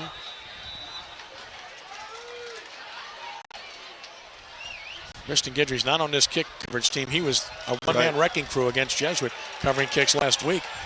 This kick sails into the end zone. That's a touchback for Bollinger. Brother Martin starts him. It's 20 with 3:29 to play in the first half. Rummel in command, 38-7. I really like the way that Rummel is using the hash mark on the kickoffs to take full advantage of the wind. On the other side, they were able to have the ball hang up, kicking from the left hash. From this hash mark, kicking it straight down the hash, you can ride the wind and get extra yardage out of it. He's kicked 2 out of 3 in the end zone, 1 to the 1 yard line. That was ruled a touchback. So great kickoffs. From the 20-yard line on first down. Rogie to throw down the field, and they threw it Fulton again. Intercepted at the 39. Again, I don't know why you want to throw at this kid. Wow. Christian Fulton is having some football game. There is a flag on the play. We'll check that. Wow. Return, I'm not sure, but looking like it's going to stand for Rummel. Yeah, penalty. Might be an ineligible receiver downfield. Could be where the flag was thrown, yeah. Yes, that's what it is. That's what it was. So Rummel with Christian Fulton with his second interception of the game. He's a special player. He's having a special game. Has 5 interceptions on the year. He had 11 last year, and he missed, 3 or 4 games? Yes, indeed. And the reason he doesn't have more this year is people don't throw at him. Somebody forgot to give that memo. Yeah, after a while you go, like you usually point out the Mike linebacker for pass protection. Point out number 1 and say we're not throwing it over there. Put your worst player over there. From the Brother Martin 29, Rummel starts with Jackson the deep back. 3:17 to play in the half. And they're going to fake it. Forcade once more. He throws the out. It's there. A nice catch. And out of bounds near the first down. A yard short. That is Colby Brunet. So Brunet making the catch. Excellent use of the field. Brunet was into the short side of the field. Ran a 10-yard out. And Forcade fakes the power off tackle. They pull the backside guard. That's what really sells it as a play action, a run action pass. Pulls up behind the right guard and zips it in. Catches it right on the boundary and falls out of bounds. 2nd and 1 from the 20. Forcade probably going to run it here. Nope. Wants to throw again off the pump fake. Still looking. Going to throw deep. Incomplete. Took a shot there on 2nd and 1. Nothing wrong with that. Tried for Brunet and incomplete. It's 3rd and 1. Exactly. And what Brother Martin is doing makes you want to throw the football. There, they had a tight end, 1 back, a blocking back, and then 3 wide receivers, and they still stayed in a 7-man front. That was 4 down linemen, 3 linebackers, and linebackers were all inside. This is not traditional Rummel football. They're not running the clock down and running the ball and milking the clock. They're just going for big play after big play. It's called putting the dagger in the heart. Trying to. It's 3rd and 1 at the 20. Jackson is the running back. 4K the snap, runs Jackson right. 1st down and more. A lot more. He's into the end zone. Touchdown, Rummel Raiders. Pancake block by Joe Oliver. And Carell Jackson finishes the run. Unreal. Outstanding. The end zone keeps getting in the way, kind of running out the clock. Yeah. Tell me about it. Wow, what great blocking. Traditional Rummel, 26 power. Just a tremendous job, not only at the point of attack, but that little running back is just tremendous. He's really good. Boy, Bollinger for the extra point attempt out of the hold of 4K, and he's got it. With 2:52 to play in the first, just tuning in, it's Rummel 45 and Brother Martin 7. What an outstanding display. Moving the ball around, having contributions from multiple players. They've been at the point in this game of being able to attack and call the most appropriate play without consideration for a point in the game or anything else. It's when you get that feeling as a play caller, you see things so clearly that you just keep calling the right play, and you have so much confidence in your players that you don't have a fear of an error being made or something to take you out of your game. That even after, and what shows you that even after the fumble, that we're going to fake or give the speed sweep, the ball bounces off of 4K. Brother Martin has it before the Christian Fulton pick 6. But they come right back on their next play on offense and do the same thing. So there's no fear of failure right now. Jay is just seeing what the opposition is doing so clearly. It's almost like when you're in the zone as a play caller, it's like you're up here, right up above the field. You see things so clearly. Here is Bollinger to kick it off. Once more, he's kicked touchbacks the last 2 times kicking in this direction. Here's the kickoff. He hammers it toward the sideline, but that's going to go out of bounds. Not what you wanted at all. Brother Martin will get it at the 35 with 2:52 to play in the half. I got to give Keith Fulton's tweeting about his brother, and that's pretty cool. Rod Walker, my friend at the New Orleans Advocate. Attention all QBs. Christian Fulton is the guy wearing number 1 in red. If you see him, throw in the other direction. We said that back in August, Ken. That's exactly right. There's some people you just avoid, and he's it. We know that Singleton is a tremendous player, and you want to be able to try to take advantage of his ability. But you've got to move him and do something else with him, and don't put him in the vicinity when number 1 is facing the quarterback. Well, the Martin desperately needs something here before the half. Jordan Swilling is in the game. They're 1st and 10 at their own 35 with 2:52 to play in the half, and you want to bet they're not going to throw it number 1. They're trying to figure out where to line up. Do they have enough players on the field? You're talking about Rummel? No. Brother Martin. Brother Martin. No, you're right. I'm looking at Rummel, but they're having to call a timeout because they didn't have the right personnel on the field. They had 11 people on the field. I just counted them, but they obviously didn't like what they saw. Yeah. And they have 2 timeouts remaining. Each team does. With 2:52 to play in the half. In case you missed it earlier today, on WGSO 990 AM, the Jesuit Blue Jays rolled over the Shaw Eagles 42-14 for their first Catholic League win. A very impressive performance by Jesuit. By the way, I'm looking across the way on the top row. Sitting at about the 35-yard line, a certain JT Curtis watching with interest. Curtis and Rummel next Saturday at 2 p.m. That's on sportsnola.com, by the way. There is nobody in this league that leaves a stone unturned. No. They have to be ready every week. Not just in the game, but you're scouting, you're personally scouting and making sure that you are fully prepared. Singleton in motion on 1st down. Brogy with time throws outside. That's caught. Bobble, but caught by McGuire up to the 42-yard line, a gain of 7. Christy Guidry introduced himself to Jordan Swilling as Swilling was trying to pass protect him. Swilling just wrapped his arms around him and pulled him past the quarterback. 2nd down and 3 from the 42. 2:25 to play in the half.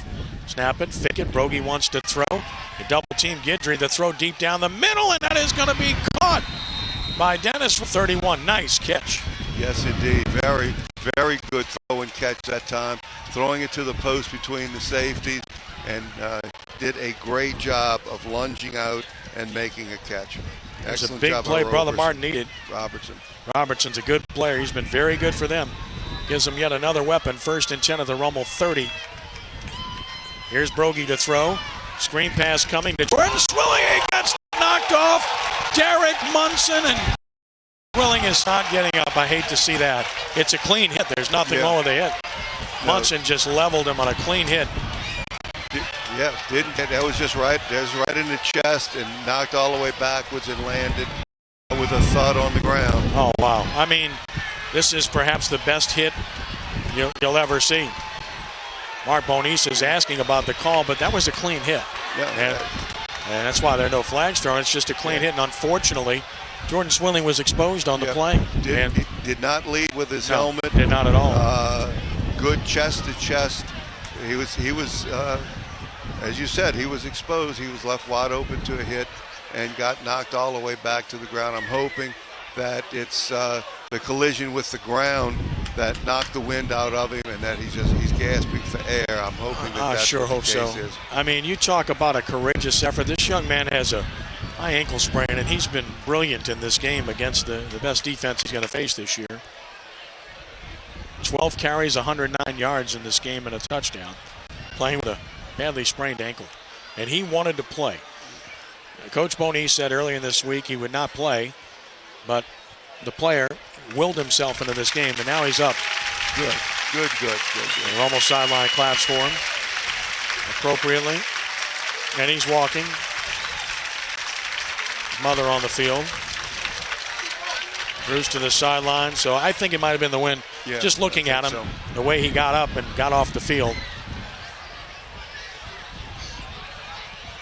Yes, when you get that kind of impact on a grass surface, a firm grass surface, much less this artificial surface, it can knock the wind right out of you, and that's exactly what happened. 2nd and 10 at the Rummel 30. Shotgun Brogy. 2:05 to play in the half. Fakes to Lacerre. Now he rolls left. He's broken contained. He's got room. 25. He's near the first down with a stiff arm and out of bounds. And now a late flag, and that's unnecessary. Yeah. Pushing after the play. That play's over with. All Brogy did was throw a stiff arm. Exactly. And that's not a smart play, and that flag comes down immediately. All that does is get the opponent excited. Exactly. That's the last thing you want to do if you're Rummel. And I think wake anybody up. And I think there's another flag. There was a second flag that came down. Yes. So the emotions got to settle back down. And Jordan Swilling's back in the game, so that's awesome news. That's good news. A long discussion by the officials. Whether it's two different infractions on the same team, one against each team, I don't know. Yeah. I think the first one's on Rummel for a push. Brogy with a stiff arm got out of bounds, and then he got pushed by a Rummel player. Almost like retaliation, but it's a stiff arm. It's part of the game. Exactly. Are you kidding me? He was in the field of Seriously. play and protecting himself. Right. I'm not certain what the second one is. Right. And again, this is a very long discussion to sort this out. Heck, we've had long discussions on a holding penalty. So now, if this is two different penalties, trying to sort this out. Yeah, I'm not sure what this is about. Yeah. Well, let's see. There's only 6 of them there. Okay, so now we're going to get some sort of clarification. First, we'll have a unsportsmanlike conduct on Rummel, and that was certainly the one we saw initially. And then we got unsportsmanlike conduct on Rummel again. So 2 of them on Rummel? Wow. And they want to be their own worst enemy. That's what you want to do when you have a 45-7 lead. Exactly. When you've got things in your control, you want to play with emotion, but not be emotional. And see if with 1 minute and 56 seconds, if they can come up with a goal line stand here. And highly unlikely at the 5-yard line with the weapons Brother Martin has. The 2 penalties there on one play, and covers 16 yards to the 5, first and goal, and now we get a stoppage and play again. With a minute 56 to play, a timeout taken here as this one starts to last quite some time. Yeah, Rummel lost contain on the pass play there. Brogy had a lot of space to run left, and he ran toward the sideline, and he threw a stiff arm. Exactly. A good stiff arm, and then he got pushed after that. That was the unsportsmanlike. The second one didn't see. Yeah, third up the field. The second one had to be some type of taunting or language or something to that effect, because the players had somewhat dispersed at that time, and the officials were getting ready to sort things out when the second flag came in. But it's you want to be on the edge, on an edge emotionally, but just like they lost contain because they were trying to do too much too fast. Do your job as you play with emotion. So it will be first and goal for Brother Martin from the 5. They'll go power with Jordan Swilling behind Boogie. Jay Roth's complaining about something. I'm not sure what. And now he wants the referee to come over to him. I'm not sure what the complaint is, but he's talking to the referee, and he's not happy about whatever. Not at all. He had a timeout taken there. Brother Martin took it. They have one left. And then Coach Roth came out yelling. I'm not sure what it was about. I know Mike's down there on the spot, so he's trying to listen in to figure it out. So they're going to run the play, so let's just stick with that. First and goal at the 5. Brogy shotgun. Wide side, right side. Jordan Swilling behind him in the pistol. Snap it. Run Jordan Swilling right. He's hit and dropped the yard loss. Shaheen Reese with penetration, and Derek Munson. Running an unbalanced line, so to the right side again, you've got 3 linemen. To the left, you only have 2 linemen, and all the receivers are to the right. And then trying to run the inside zone play to Jordan Swilling to that unbalanced line side. Second and goal from the 7 after the loss of 2 on that play. Snap it. Brogy wants to throw as he rolls right. Breaks contain wide open. Dropped. Dennis Robertson had it. Tried to turn to the outside shoulder. The throw carried that far outside, and he couldn't hold it. That's a break for Rummel. It's third and goal. Had an uncovered receiver. The Raiders got in a defense that left a receiver uncovered. They make the proper adjustment to the formation. Fortunately for the Raiders, the ball and the wind blew it too wide of Robertson.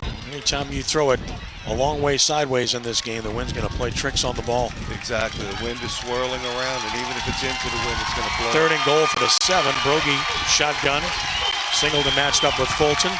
Fake it. He rolls to the right again. Throw back the other way. He's wide open. Touchdown. Great play.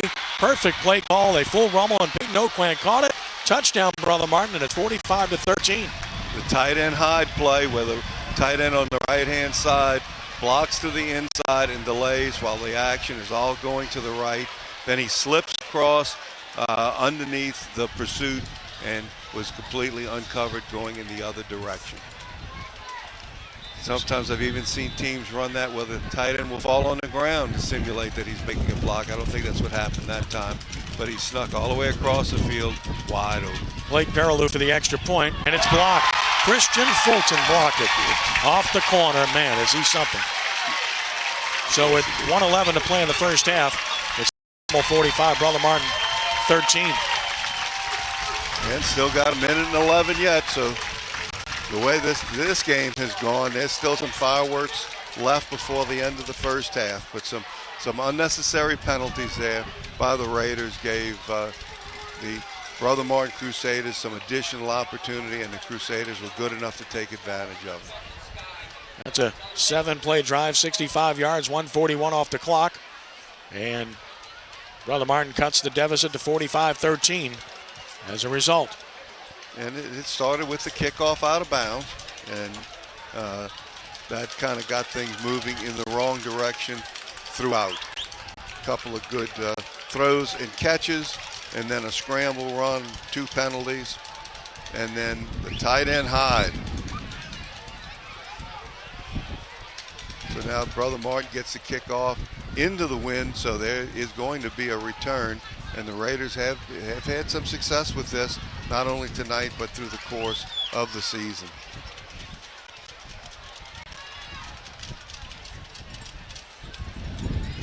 But I don't know how many games that we've attended, Ken, where it seems that every play can be an explosive play. It just keeps you on the edge of your seat every single second of the game. No question, and Rummel's got to be cognizant of everything here.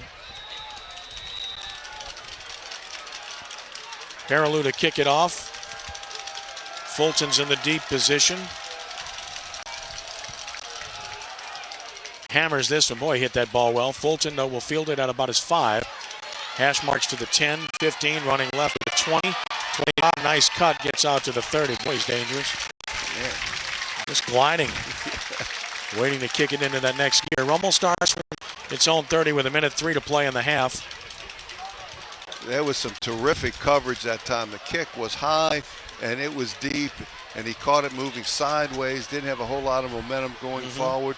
And the coverage while he was bearing down, looked like he had everything under control, looking for that seam, and gets it all the way out squarely to the 30.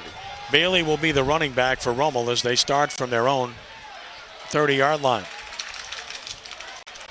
Forcade under center. Standard set, one receiver to either side. Weller the up back. And he wants to throw. Looking down the seam, he's going to throw deep for Hensley and just over his head.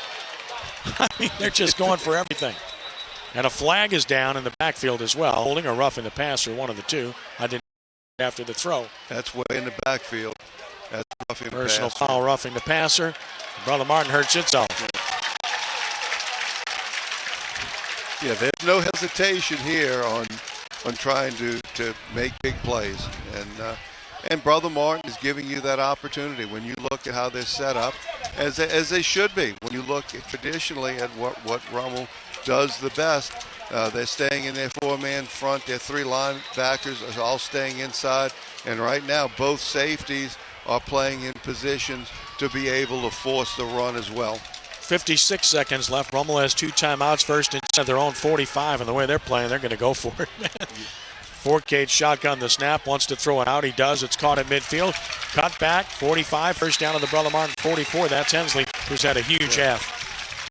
Exactly. Started to come back inside, but that's where the posse is. And cut it back to the outside, gets a first down. The clock stops. Rummel still has 2 timeouts with 49 seconds. Snap it. Forcade wants to throw it out the other way.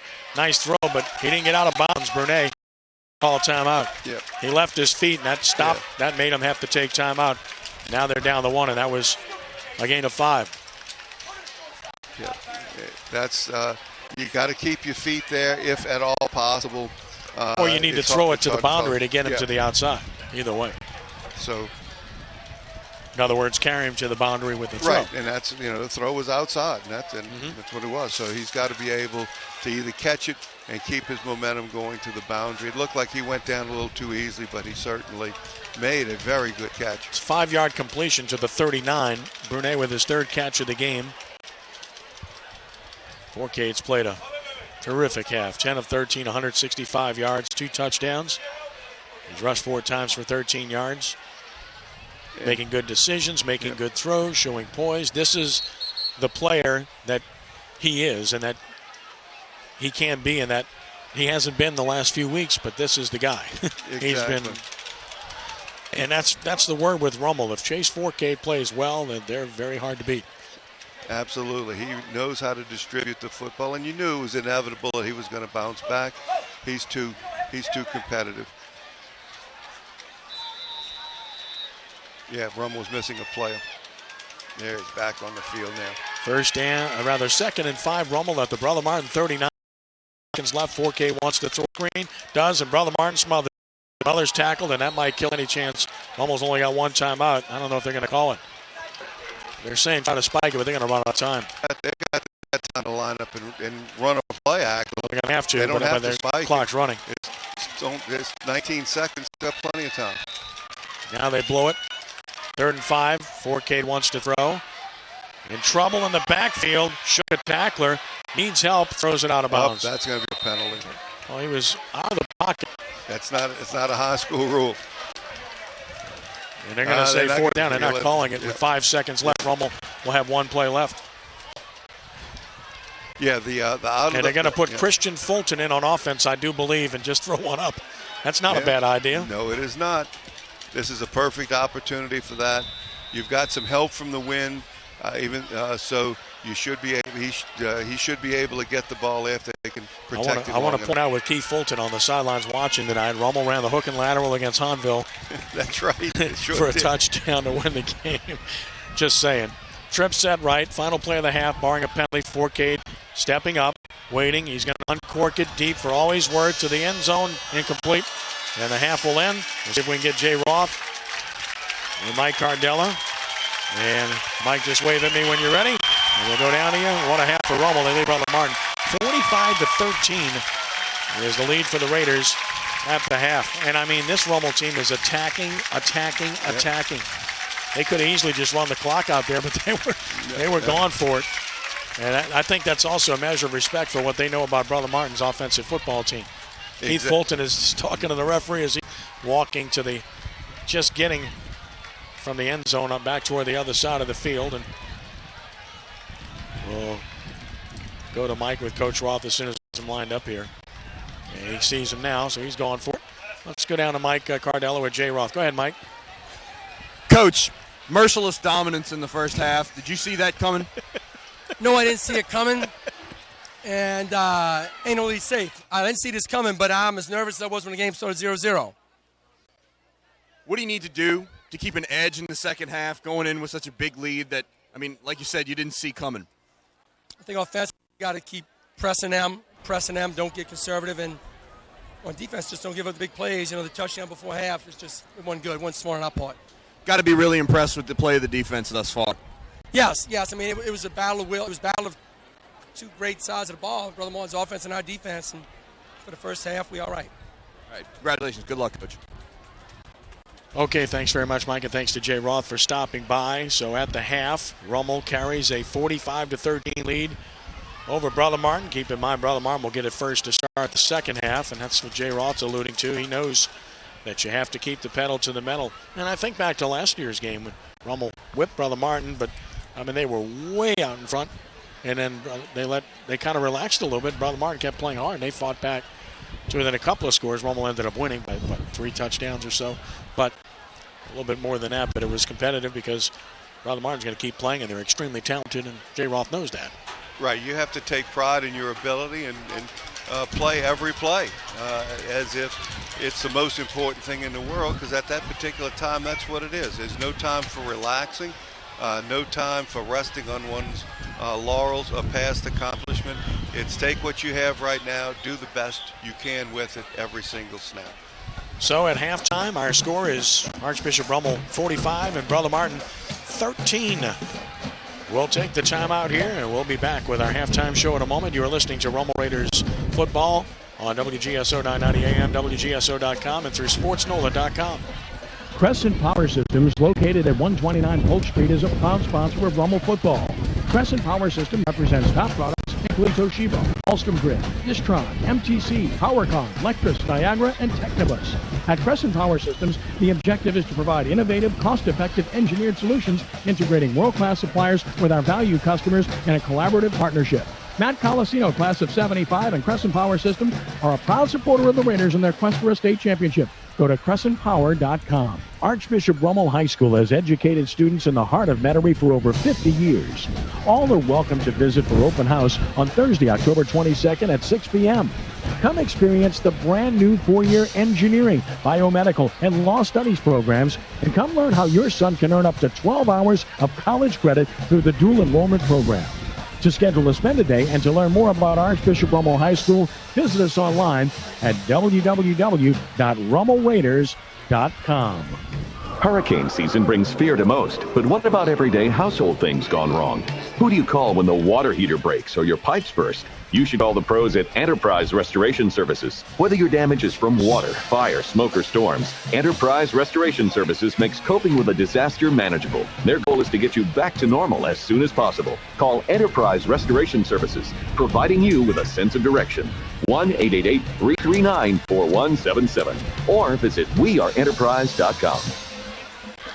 You wouldn't want your favorite sports team to play only offense or defense, so when it comes to insurance, why settle for someone that can handle only your auto policy? Bring your home and auto insurance to Allstate now, and you can save big on both. You deserve someone that can assist you more. That's Allstate Stan. Are you in good hands? Call Allstate agent Eddie Corcoran, class of 79 at 504-469-6400. Subject to availability and qualifications, Allstate Insurance Company, Allstate Property and Casualty Insurance Company, and Allstate Indemnity Company, Northbrook, Illinois. Bears Po' Boys at Gennaro's at 3206 Metairie Road at Causeway Boulevard in Metairie is the home of the very best po' boys in the greater New Orleans area. Bears is open Monday through Sunday, lunch and dinner. Lunch only on Sundays. Their signature world-famous roast beef po' boy is the staple of a host of terrific choices with all sandwiches made to order. Make sure you add a cold box and get some onion rings. The burgers, they're as big as hubcaps. It's the best in New Orleans awards place. It's Bears Po' Boys. Brian Hebert, Rummel class of 83, says come on by and enjoy friendly neighborhood service at Bears Po' Boys at Gennaro's, Metairie Road at Causeway in Metairie. John Terrio, Archbishop Rummel High School class of 1979 and managing partner of Malcolm M. Denis, certified public accountants. Our firm has been serving the Gulf South region for over 60 years. We assist our clients with tax compliance and auditing. We also serve as the CFO for many of our corporate clients. We have a specialized forensic accounting group that consults with attorneys on litigation matters. We are proud supporters of Archbishop Rummel High School and the Lasallian tradition. The mission is to educate each student according to the principles of the Catholic Church and the Lasallian tradition of faith, community, and service. Thank God Almighty, I'm a Raider. Halftime here at Joe Yeni Stadium. Brother Martin band performing, and it's Rummel on top of Brother Martin by the score of 45-13. Ken Trahan along with Rick Gailey. Glad you could join us here this evening via sportsnola.com, streaming video, and via WGSO 990 AM and WGSO.com, on radio and on the World Wide Web. Good crowd tonight, pleasant night, windy, breezy, and action galore here in the first half. As we kind of expected, anytime you see Rummel and Brother Martin play, you figure it's going to be a pretty quick game as good as they run the ball, but these teams are, I mean, listen, Rummel's thrown it 16 times, Brother Martin 17 times, and what I've liked from Rummel, I mean, what's not to like? I've liked everything, but, I mean, they have taken they've had an attitude in this game of going for the jugular from the get-go. There was not going to be running the play clock down to 1 and running the ball 3 times. They've come out aggressive as can be, and they stayed that way to the very end. And that's why Jay had to stay that aggressive to the end, because it certainly appeared that he was preaching all week to be aggressive, to take the fight to Brother Martin.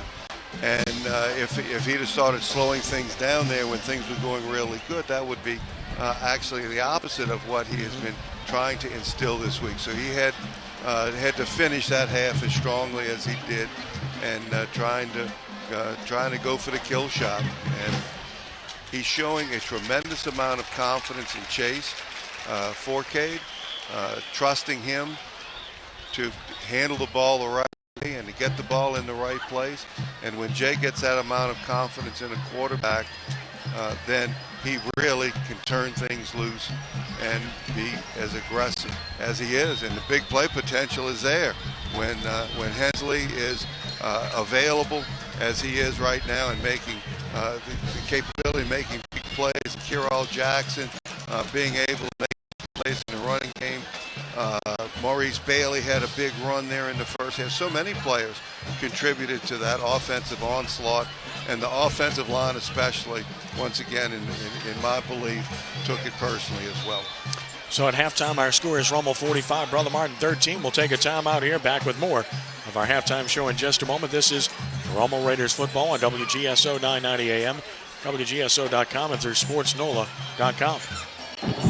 This is Danny Martini, proud Rummel graduate, class of 1969, wishing Coach Jay Roth and the Raiders nothing but the best for the upcoming season. Raider pride. Archbishop Rummel salutes lawyer and State Senate Majority Leader Danny Martini for his support of Coach Jay Roth and the Raider football team. Call Martini and Associates LLC at 504-834-7676. Martini and Associates LLC, 504-834-7676. Hi, this is Mike Dubuque, financial advisor at Edward Jones and proud supporter of Raider Athletics. The Rummel Raiders know it takes hard work to reach their goal. This applies not only to football, but personal finances as well. If your investment portfolio isn't putting forth the effort, call me at 885-6432 or stop by my Metairie office behind the Clearview Mall to set up a free portfolio review. Go Raiders. Edward Jones, making sense of investing. Member SIPC. Greetings, Raider fans. This is Congressman Steve Scalise, Rummel class of 1983, proudly representing the 1st Congressional District in the great state of Louisiana. Speaking of great, congratulations to Coach Jay Roth and the Raiders on winning 2 state championships. Here's wishing the Raiders best of luck and whipping the opposition in their quest for a 3rd title. Thank God Almighty I'm a Raider. Raider pride. Archbishop Rummel High School thanks Steve Scalise for his support of Rummel Raiders football. Hey, Raiders fans. If you are buying or refinancing a home, look no further than Archbishop Rummel class of 1993 alum Brian McGinnis at Franklin American Mortgage Company. When you work with Brian and the professionals at Franklin American Mortgage, you'll always get a winning game plan and customer service that's second to none. Call Brian at 615-491-4844. Franklin American Mortgage. It all begins with home. Franklin American Mortgage is an equal housing lender and MLS number 1599. Hurricane season brings fear to most, but what about everyday household things gone wrong? Who do you call when the water heater breaks or your pipes burst? You should call the pros at Enterprise Restoration Services. Whether your damage is from water, fire, smoke, or storms, Enterprise Restoration Services makes coping with a disaster manageable. Their goal is to get you back to normal as soon as possible. Call Enterprise Restoration Services, providing you with a sense of direction. 1-888-339-4177 or visit weareenterprise.com. You wouldn't bet your favorite sports team to play only offense or defense. So when it comes to insurance, why settle for someone that can handle only your auto policy? Bring your home and auto insurance to Allstate now, and you can save big on both. You deserve someone that can assist you more. That's Allstate Stan. Are you in good hands? Call Allstate agent Eddie Corcoran, class of 79 at 504-469-6400. Subject to availability and qualifications, Allstate Insurance Company, Allstate Property and Casualty Insurance Company, and Allstate Indemnity Company, Northbrook, Illinois. Halftime and Rummel on top of Brother Martin by 5-13 along with Rick Gailey. I'm Ken Trahan. We're glad you've joined us as we look at some of the first half numbers in this game. First downs, Rummel has 13, Brother Martin with 7. Penalties, Rummel 4 for 36 yards, Brother Martin 4 for 29 yards. Turnovers, 1 for Rummel, 2 for Brother Martin. Rushing yards, Rummel 216, Brother Martin 125. Passing yards, Rummel 165, Brother Martin 75. Total yards, the Raiders 381 yards and the Crusaders 200 yards. So 581 yards of offense in the first half. Chase Forcade is 11 of 16 for 165 yards and 2 touchdowns. Kyrell Jackson, 6 rushes for 116 yards and 2 touchdowns. Bruce Jordan Swilling, 13 carries, 107 yards and a touchdown. And Jake Brogy is 8 of 17 for 75 yards, 1 touchdown and 2 interceptions in the first half. So Rick, as you look at this and see what you've seen and what's to come in the second half, I mean, I'd say what are you looking for Rummel? I would think much of the same, although certainly with a big lead you'd think they'd try to run it more. Brother Martin, on the other hand, they'll just be caution to the wind. They're just going to go for everything here in this first possession. They'll try to set the tone and establish a ball game if possible. And as we've seen so many times, the first possession by both teams sets the tone for the entire second half. And that's exactly what we have to look forward to starting the third quarter. Brother Martin's got to make something happen with their original possession. And what you're looking at is Rummel being able to continue to spread the ball around, play intelligently, and keep their edge. And that's what's going to be very interesting watching the start of this second half. You want to stay aggressive. But Brother Martin's defense is going to dare you to try to do something besides run the ball, because they had 9 people close to the line of scrimmage even when they were 3 wide receivers in the game. So it's going to be a challenge for the Raiders to maintain their edge, yes, to stay aggressive, yes. But if they're going to want to run the ball, the challenge goes to the offensive line and how to be able to block 8- and 9-man defensive fronts. here's the interesting part for Rummel. They've only snapped it 31 times. I say only. That's about normal. Yeah. But they've run it 15 times. They've thrown it 16 times in the first half. That's called balance. And you look, as you were reading through the statistics from the first half, the number of players that were involved in the 380-plus yards that the Raiders gained in the first half.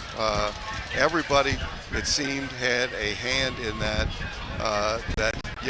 David Hensley especially had a huge first half at Carroll Jackson, but so many other players did as well. It's not very often when an opposing team snaps it more than Rummel, especially when Rummel got the ball first. But Brother Martin's at 36 now to 31 for Rummel.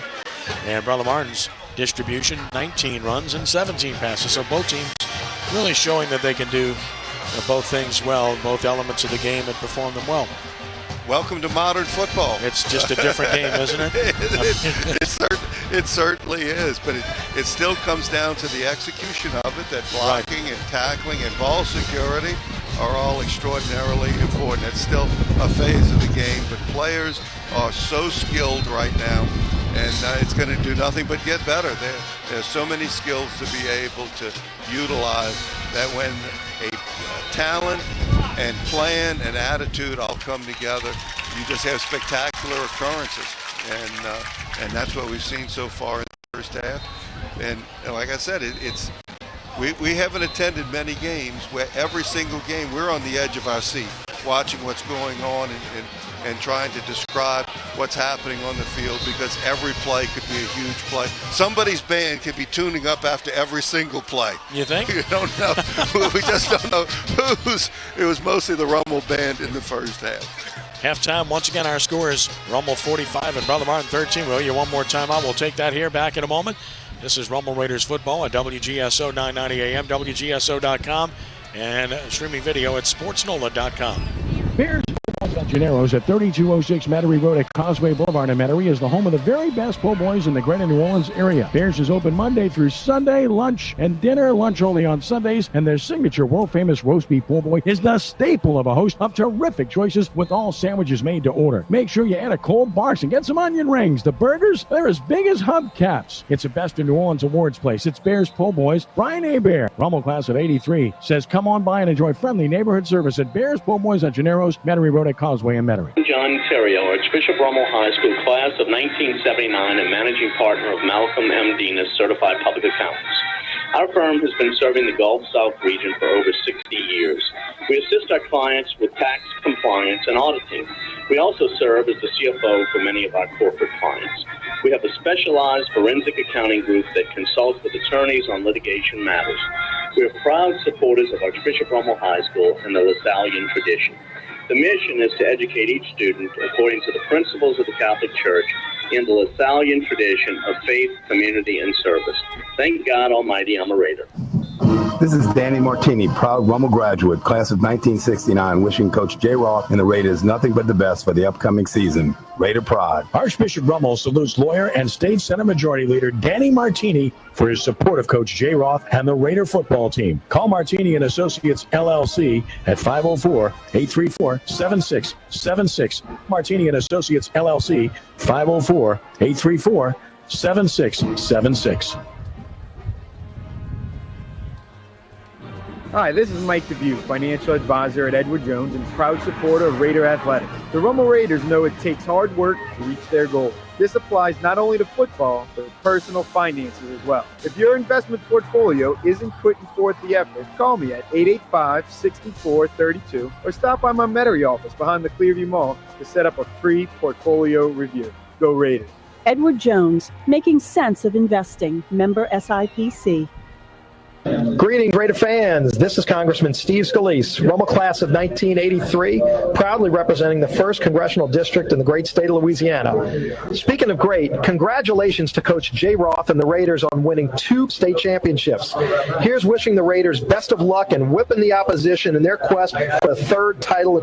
Thank God Almighty, I'm a Raider. Raider pride. Archbishop Rummel High School thanks Steve Scalise for his support of Rummel Raiders football. Hey, Raiders fans. If you are buying or refinancing a home, Look no further than Archbishop Rummel class of 1993 alum Brian McGinnis at Franklin American Mortgage Company. When you work with Brian and the professionals at Franklin American Mortgage, you'll always get a winning game plan and customer service that's second to none. Call Brian at 615-491-4844. Franklin American Mortgage. It all begins with home. Franklin American Mortgage is an equal housing lender, NMLS number 1599. Halftime, and it is Rummel 45, Brother Martin 13.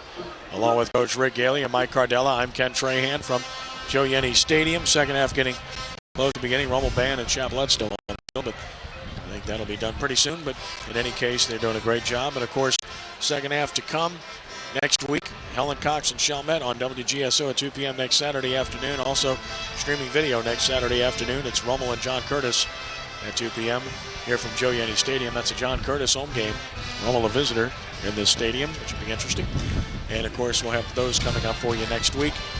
Don't want to forget the original on Friday night, statewide, of course, on the flagship here at WGSO 990 AM. So hopefully you'll have a chance to tune in and listen to the best prep coverage in Louisiana Friday night in conjunction with SportsNola.com and the best scoreboard on the web. We sure hope that that's the case. Look forward to it this coming Friday. Again at the half, 45-13, Rummel on top of Brother Martin. The Crusaders will get the ball first to start the second half. Wind continues to gusts, and that's another thing, too. The Rummel kick game has held up very well. Bollinger's kicked off one. He made that 30-yard field goal from the right hash mark with that crosswind, which is pretty good. That was very difficult to do. Did a good job. Halftime's just concluding here. Yeah, both bands put on their full competition routine, and I think they were supposed to make it a 20-minute halftime, and they didn't do it, so that's why they put an extra 5 minutes on. But both teams came out according to the 15-minute halftime. So all in all, we're ready to go. There you go. As the Rummel Band and Chapelette's finish off their halftime performance, and the teams take to the sidelines and get ready for the start of the second half. And again, it will be Brother Martin getting the ball first here to start the second half of play. Good crowd on hand. Mike Cardella is roaming the Rummel sideline, so the horn sounds are getting ready to start the second half. Mike, you get a sense of anything coming out of the locker room there? Hey guys, yeah, just a look here on the Rummel sideline. Want to see, how serious, how much of an edge these guys can muster here with the big lead. We know after asking Coach Roth going into halftime that the coaches were going to have to work really hard to create that sense of urgency. I mean, Brother Martin is capable of putting up points and putting them up quickly. So the Raiders really need to do their best to keep the lid on this one to make sure that Brother Martin can't get back in it. All right, Mike, thank you very much. Rick, this really reminds me of the St. Augustine team from 2 years ago, Leonard Fournette's senior year, when they had all the weapons all over the field. And, I mean, it's like choose your poison. You can't contain them forever. It's just not possible. This Brother Martin team's similar. They've got a running back like that who's big and fast and terrific. They got a receiver who's dynamite, a tight end that's dynamite, two of those, in fact, an offensive line that's good. I mean, you only hope to contain a team like that. You would think that 45 is enough to win a game, but when you think about Brother Martin, they've averaged 49.1 points a game this year, and it tells you about them. Now, the issue for them is that they've allowed 32.1 a game. Right. On the series, by the way, Rummel leads the overall series 24-22. It's been a good one. Raiders have won the last four, but it's been a series of streaks. Brother Martin won 12 straight against Rummel from 1983 through 1994 under Bob Conlon, and as soon as Jay Roth got to Rummel in 1995, Rummel won 12 in a row against Brother Martin. And by the way, I say that, I set it up because Bob Conlon, the all-time winningest coach in Catholic League history, 203 wins. Right. Jay Roth has 201 right now and is seemingly on his way to 202 to pull within one of the great Bob Conlon. That tells you how good Jay Roth has been in 21 years. And by the way, Roth against Brother Martin, it's eye-popping. He's 17-3 against Brother Martin as the head coach of the Rummel Raiders. Yeah, just an incredible resume, and he still has the fire. That's the thing that goes first after being a head coach now for 21 years. Jay still has the competitive spirit. He has the edge himself, and that becomes infectious to his football team. And something that we can add to that Brother Martin list is that they have an experienced quarterback. who was erratic in the first half. Jake Brogy has had that tendency over his career to be erratic and to not be accurate, but then get back on a hot streak just as fast as he'll go off of it. So I'll look for Jake Brogy to have an excellent second half. He's a very competitive person as well, and look for them to have an excellent second half. Now, can Rummel keep their edge? That's I think Mike brought that up on the sideline. Can they keep their edge here in the second half and keep the fire burning, so to speak, to finish this off the same way they got it started? Rummel will kick it off. Brother Martin will receive it. Rummel will have the wind at its back in the third quarter. Brother Martin will have it in the fourth quarter.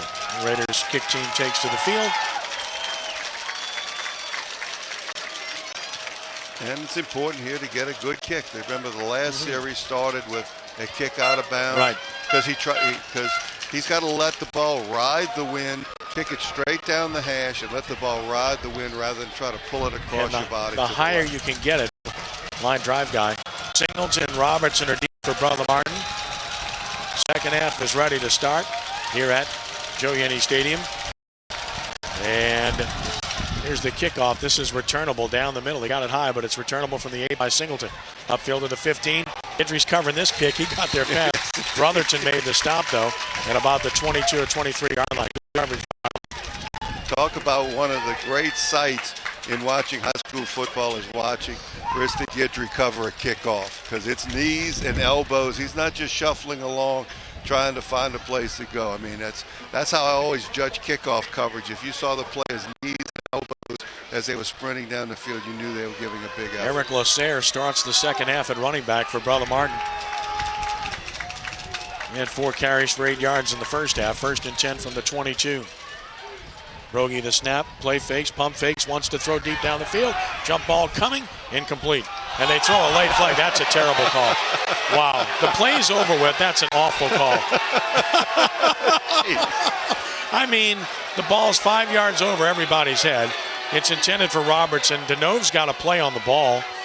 And about 2-3 seconds after the play, they throw a flag for interference on Denove. Yeah, that's... And listen to the fans, and understandably so. That's a bad call. Yeah, there's no reason to make that call, but can't let that get the second half off to a bad start. You got Brother Martin came out looking to take a shot, and notice, and they're going to take a shot. They took a shot, not at number one, but Denove is very good. Talking to Mike LeBlanc, Brother Martin earlier today, their fine offensive coordinator, he talked about how 24 is very good. And he had that play smothered, and he gets a flag. Yeah. 1st and 10 at the 37. 5 penalties on Rummel, 51 yards. Lasserre with some space, broke a tackle. He got 9, close to a first down across the 45 to the 46. So you see Brother Martin going to attack. That time with the cutback out of the zone. They went unbalanced line to the right, only 2 blockers to the left. Started to flow to the weak side, to the left-hand side, and was able to cut back against the flow. 2nd and 1 at the 46, and as I've said before, I like Lasserre. He's quick, and he's fast, too. Going with the unbalanced line, look again. At the 46, Brother Martin, 2nd and 1. And they're going to run Lasserre. He's hit for a loss. Firing is Derek Munson. He just came shooting through there and makes the stop for a loss of 2 at the 44. Man, can he play? Great job of diagnosing what the Crusaders were trying to do. When he's coming downhill and Bristol Guidry is pushing the pile back as Macalusa comes back in the game in this critical 3rd down. And I might point out he's been playing down line in this game rather than Mike linebacker, but he comes out now. Right back out. 3rd and 3. Little confusion for Rummel. Brogy wants to throw. He does, and a man's wide open Smith. Rummel was totally confused, and Irv Smith wide open at the 32. They were completely confused. And a first down, Brother Martin. They made a short yardage call to begin with, and could not match up with Brother Martin, and then tried to substitute back. That's when Macalusa went in, and then had to come back out, and the secondary did not get set. That's 23 yards, and Brother Martin on the move here. Fortunately, he caught it falling down. Yeah, the throw wasn't as good as it could have been. On first down, this is Lasserre left. He's hit, and he's stopped cold. That was Robert Hudgens, the defensive tackle, who made the play for Rummel.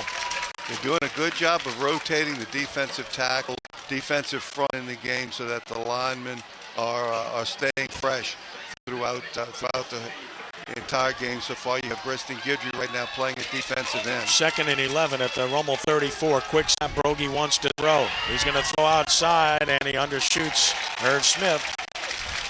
Got open to the outside again, and Eddie Jacklar's not happy with his defense. Yeah, we're getting that's Rummel has had 2 busts now in this particular drive, and that was a complete coverage bust on and that both one. on Herb Smith, an SEC commit who's really good. Exactly. 3rd and 11 at the 34. 4-down territory all the way for Brother Martin. Brogy's been going for quick snaps.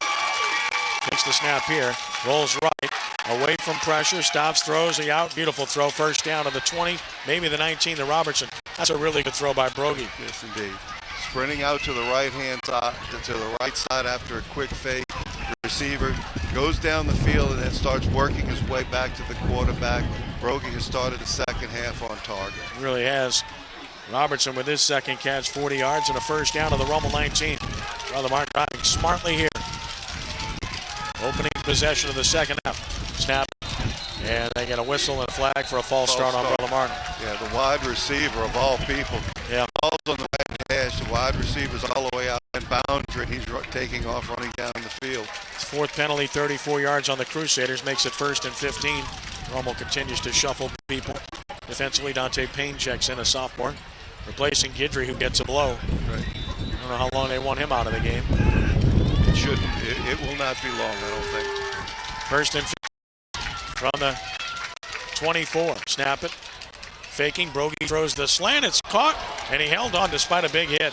At about Singleton got punished by Brule, but he caught it for 14 yards. Seam pass after a run action pass, and that's, as we mentioned earlier, that has given Rummel some trouble in the past, but that ball got squeezed in. Good clean hit, trying to knock the ball away. We've got what? Rummel keeps running people on it. We've had a lot of changes, and Brother Martin's catching them really before they're ready. At the 10, snap it, run it right, cut back. Lasser is hit and dropped and no gain. And that's a good play for the Raiders made by Sam Servat from defensive end. Rummel gets in the goal line, short yardage type of attack. When Jacob Bacalusa comes in, he plays outside linebacker. Briston Guidry comes back in the game. Let's see if Brother Martin changes their personnel away from their goal line, short yardage personnel, into a wide receiver look, and they've got multiple wide receivers in the game, so we've got a match. 3rd there. 2 at the 11 after the loss of 1. Brogy the snap. He's going to keep it running left. Got a block. Fights forward right near the first down. Stopped by Munson. He's right on the first down, though. I think he might have it. I think he had a nice little lunge forward there. Well, he's 6'4", so I mean, he's got that frame. And he's got it. A 1st and goal at the 9, a gain of 2. Yes, he's a good-looking young man. He came down to Randazzo. I count down to the original. He and his whole family. A very impressive-looking young man. Well, he's an impressive student, too. Our Scholar Athlete of the Week at the Greater New Orleans Sports Foundation Quarterback Club this past week, where he was. 1st and goal from the 9. Rolling right. Steps up. Brogy in trouble. Brogy's gone down. Brotherton collects him. He got pressure from Guidry from the outside. Brotherton and Macaluso able to put him down along with Hudgens. That goes as a sack, the first of the game, of a loss of 3. Really nice job by Guidry that time. When he saw the sprint out to his side, was able to push the blocker into the backfield and turn Brogy back inside. Excellent play. As he's playing, he's back at his defensive tackle position now, but he's played both defensive tackle and defensive end in this. 2nd and goal from 12. Long drive for Rummel defense. Long time here. Brother Martin shifting people all over the place. Almost got to hurry and match up. Look at all the shifting that they're doing. Brother Martin shifted about 6 people just now, trying to confuse Rummel from the 12. Take the snap.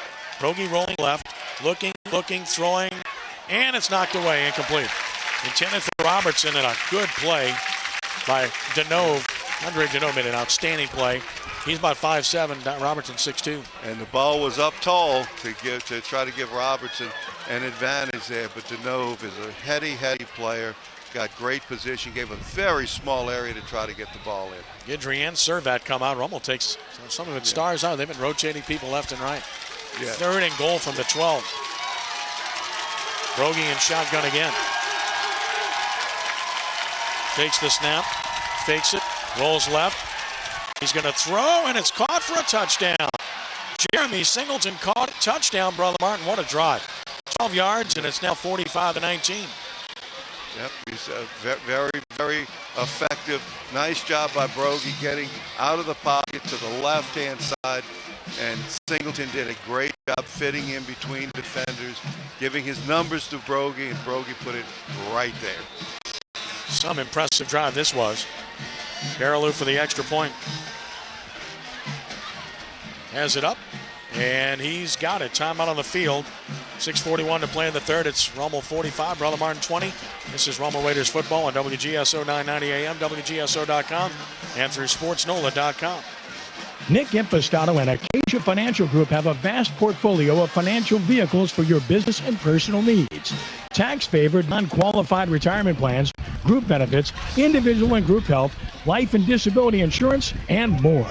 Nick Impastato, class of 1968, president and general agent of Acacia Financial Group, and Kevin O'Brien, class of 1993, sales manager of Acacia Financial Group, are proud sponsors of Rummel football. Acacia Financial Group, helping clients solve their financial puzzles. WeChem is a full-line specialty chemical manufacturer of industrial cleaning and MRO products. WeChem has the exclusive patented Hulk system for your bulk chemical cleaning needs. The Hulk system applies the cleaning solution at the site to be cleaned and easily rinses off with the same hose applicator. Safer, faster, less expensive. The Hulk system for your entire bulk chemical cleaning needs. At WeChem, contact Mike Weiscarver, Sr., class of 1975, Old Football, class of 75, Dan Waltz, class of 85, Glenn Weiscarver, class of 1985, and Mike Weiscarver, Jr., class of 2008. That's it. Brother Martin giving Rummel a taste of its own medicine. 12 plays, 78 yards, and 5:19 off the clock. And Rummel players switching left to right. And great drive by the Crusaders. Gets them to within 45-20. Rummel's got to be aware of every possibility here. Yes, indeed. Fulton, the deep man. Baraloo to kick it off. He takes about a 10-yard approach. He bangs it high for Fulton. Good high. All the way down to the 3. Fulton upfield to the 10, 25. And he got out of it and stays on his feet. He's hurt. Fulton's hurt. He's going to go out of bounds, and that's a terrible blow for Rummel. He got hurt. He's down at about the 43. I don't know how. But now Rummel, maybe their best player is. Yeah, he got his foot caught in a pile and had to yank it out. I was hoping at first it was a flat tire that he but that's an injury. He's down on the Brother Martin sideline. Mark Bonis is right over him, and he's concerned too. I mean, listen, these people get along extremely well. They really like each other. That would be a devastating blow for Rummel. He's not only an incredible defensive back, he's a tremendous return man as he goes down at the 41. It's all about effort. That's one of those things where, as a coach, you admire the effort. You almost wish he would have stayed down, right, or gone down. Yeah, exactly, because it was just an incredible effort to be able to pull himself out of there and then to be able to get out of bounds as well. So there's a lot of concern. Coach Roth had gone all the way over, and he's coming back out. Yeah, I'm not. He's still not. We have no idea what it is. We can't tell. We'll try to get it, anywhere we possibly can. It's just put a complete silence on this thing, and I'm sorry. I apologize for the squeak there. Took the headset off. Yeah. All right. Yeah, sorry. I was getting some inside information here. So we have 6:30 to play in the third quarter. It's 45-20 Rummel, and Rummel's heart and soul, Christian Fulton's hurt on the Brother Martin sideline. Let's hope that he cramps trying to pull his leg out from the pile and caught a cramp. I don't know. It's hard to tell. He's not able to put any weight on his. No, he's walking lightly. He's not only putting any weight at all on his left side, left leg. So we'll get a report when we can from Mike Cardella once he gets some word on what the injury is, and that puts a hamper on things here for Rummel. They've already got a significant number of injuries, as we've talked about, which they've overcome. got a long way to go in this game, and they've got John Curtis next week. Exactly. A team they would absolutely need Christian Fulton to play against, but again, right now, he's just worried about his health. Yeah, you want to be able to hit all your His brother Keith is waiting for him on the sideline. Former Raider star running back. But he's able to move both of his feet, both of his legs. Rummel starts at its own 41, and they need to give their defense a rest after that long drive by Brother Martin. 1st and 10 of the 41. 4K stretch play to Bailey. 45 up to the 47. Gets 6 to the short side. That's a play that sometimes gets lost, and it's good to see it coming out the second half, that sometimes that play gets lost in the shuffle, but has been a highly effective play historically for the Raiders. That was going to the right into the boundary to put strength into the boundary. Brother Martin didn't match strength of the formation with strength of the defense, so the outside zone stretch play turned out to be a great play. 2nd down and 4. Rummel at its own 47. Jackson is the running back now. Receivers to either side of the field. 4K letting the clock roll down here. This is more like Rummel, and you can imagine why after they built the lead and Brother Martin's offense showed what it showed on that last possession. And he wants to fake and throw. He's got a tight end open in the flat. Mosley at the 50, 45, 40, 35, 30, 20, 20. With a first down goes the tight end, David Mosley. Let's add another one to the list of people participating tonight. What an impressive-looking young man David Mosley is. A bootleg to the left-hand side, fake the run to the right, come back to the left. The tight end blocks like he's blocking to the right and slips out in the flat. Great throw and catch. He had a big catch against Jesuit a week ago, and he backs that up with a 33-yard reception here. 1st and 10 at the Brother Martin 20. He's a really good player. Junior. 4K at the line of scrimmage, taking his time. Bailey is the running back. Snap it, stretch play right. Bailey dropped the ball. Got it. He just dropped the ball, and Rummel gives it back. That's just unacceptable. As Brother Martin gets the recovery, and that's 55. Jordan Tafaro, and now the Crusaders are in business. Yes, unforced ball errors. security is everything. Absolutely. Unforced errors cannot be a part of the plan, and that was an unforced error. Both of Rummel's fumbles have been unforced errors. They've just given the ball away. One on a snap that wasn't handled. Shotgun in there. He's just dropped the ball on a stretch play. And had some room to operate there as well. Now the Brother Martin offense gets a tired Rummel defense back on the field without Christian Fulton. 1st and 10 from the 21. This game's not a trip set right for the Crusaders. Brogy and shotgun take the snap. Fakes, wants to go for it. He's looking down the field. Got away from the pressure of Guidry, runs it right. Slides down at about the 24. Brogy did a good job to escape Guidry's rush. Did a good job to hang on to the football. The ball was exposed when he got his arm tugged. Came very close to having it knocked out, so showed great hand and arm strength being able to secure the ball and make a play out of it. 2nd and 7 from the 24. Jordan Swilling has not played in the second half. That might be cautionary for Coach Boney's. Snap it, fake to Lasserre, wants to throw under pressure. Down the field, Smith caught it, first down. Brother Martin's got it going now. Even the quarterback, he's getting the ball with some accuracy. That's what we talked about at halftime, that he can be very, Jacob Brogy can be very streaky at times. Right now he's on a hot streak. Christian Fulton comes back in the game. Wow, imagine that. First down to the 39-yard line, a gain of 15 to Smith. Brother Martin on the move again. Brogy wants to throw again. Has steps up, he'll run, makes a move to the outside. Stiff arms, Munson of all people, now runs over a defender. What a run by Brogy. And now the excitement on the Brother Martin side. Brogy with an attitude, beautiful run, and he's inspiring his team with great play here in the second half. Absolutely.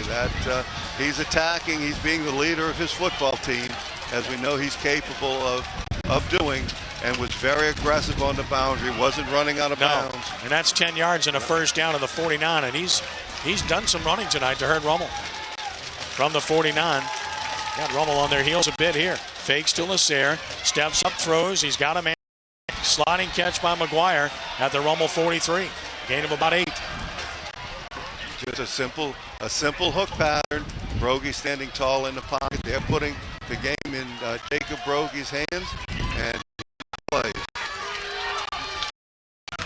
Second down and 2. McGuire's second catch for 15 yards. This is Brother Martin offense that we've seen all year. It's something to watch. Snap it. Run. Lasser. He's tackled after a yard gain. Short of the first down. It's 3rd and 1. He's brought down for Rummel by number 71, Wayne Russell, the junior defensive tackle. Good job by Wayne that time, staying low, keeping his pads under the pads of the offensive lineman. And now we have Jacob Macalusa coming back. Rummel's going jumbo, 3rd and 1. And now they're hurrying up again, making a lot of changes. As they're going big with a 5-man front on 3rd and 1 with a bunch of beef. 3rd down and 1. Snap it. Lasser escaped one in the backfield, but he won't escape the second. Stop short. Great penetration by Brule, and Hudgens was there. Russell was there. Lasser stopped. It's 4th down and a long one. And they're going to have to go for sure it. They are. There's no reason not to. And I'll tell you, if they try to run power again, they're not going to make it. I wouldn't be surprised if they play fake. Oh, absolutely. And either go with Brogy wide or throw it. 4th and a long one from the Rummel 42. Rummel's in pure man cover. Snap it. Fake it. Brogy. Sacked by Guidry. Kristen Guidry sacks him in midfield. What a play by the big man. What a stop by Rummel. That were two terrific players going at each other that time. Kristen Guidry has gotten penetration, other players, and Brogy's been able to escape. That time Brogy knew he was coming, tried to escape, almost got away, but Kristen Guidry finished the play. That was two terrific athletes going at each other right in the middle of the field. That time Kristen Guidry won the battle. 2:19 to play in the third. Rummel takes over at midfield, and Rummel's the only one that stopped Rummel in this game. Brother Martin hasn't stopped Rummel's offense yet. Rummel's fumbled twice. It's the only stops they've had. Rummel has not punted in this game. 1st and 10 from midfield. Offense needs to display better ball security, that's for sure. 4-cage shotgun. Takes a good snap. Gives to Jackson running left. Jackson's grabbed and stopped after a gain of about 3, maybe 4. To the Brother Martin 46. He got something twisted. Oh, boy. And now Jackson's hurt. And it's Rummel. And they don't have anybody else but Bailey, and he just fumbled the ball. So, yeah, he got his leg caught and was trying to pull it out as well.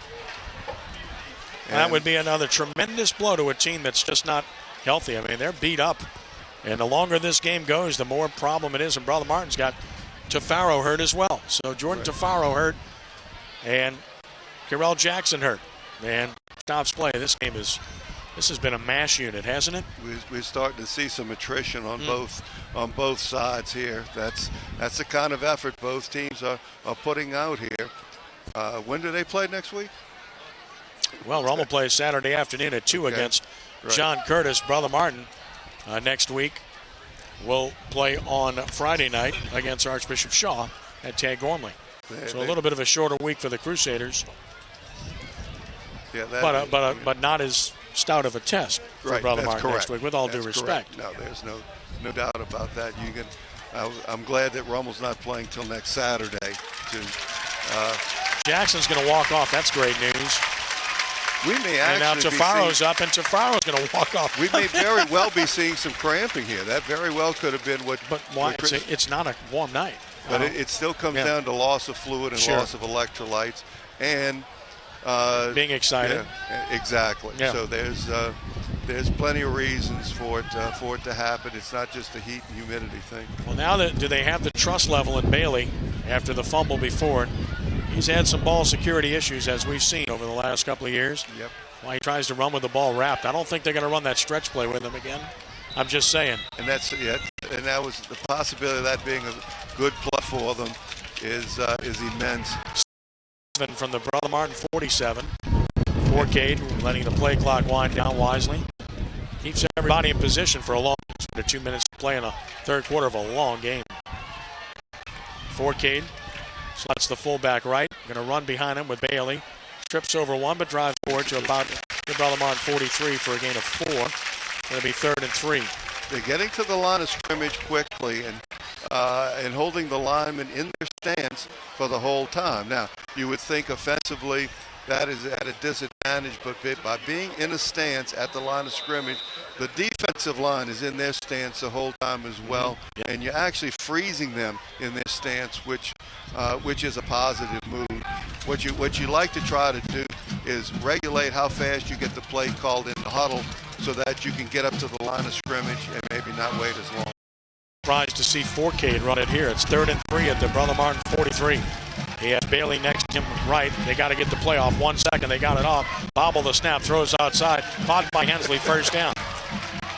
Hensley driven back, but he's got it to the 36, a gain of 7. Boys, he had a big game. They went through a lot of machinations there to throw a hitch.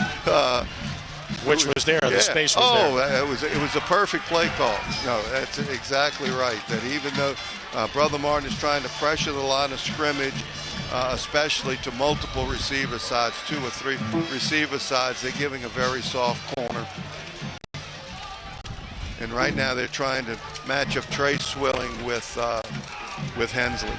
1st and 10 at the Brother Martin 36 with 30 seconds left in the 3rd quarter and counting.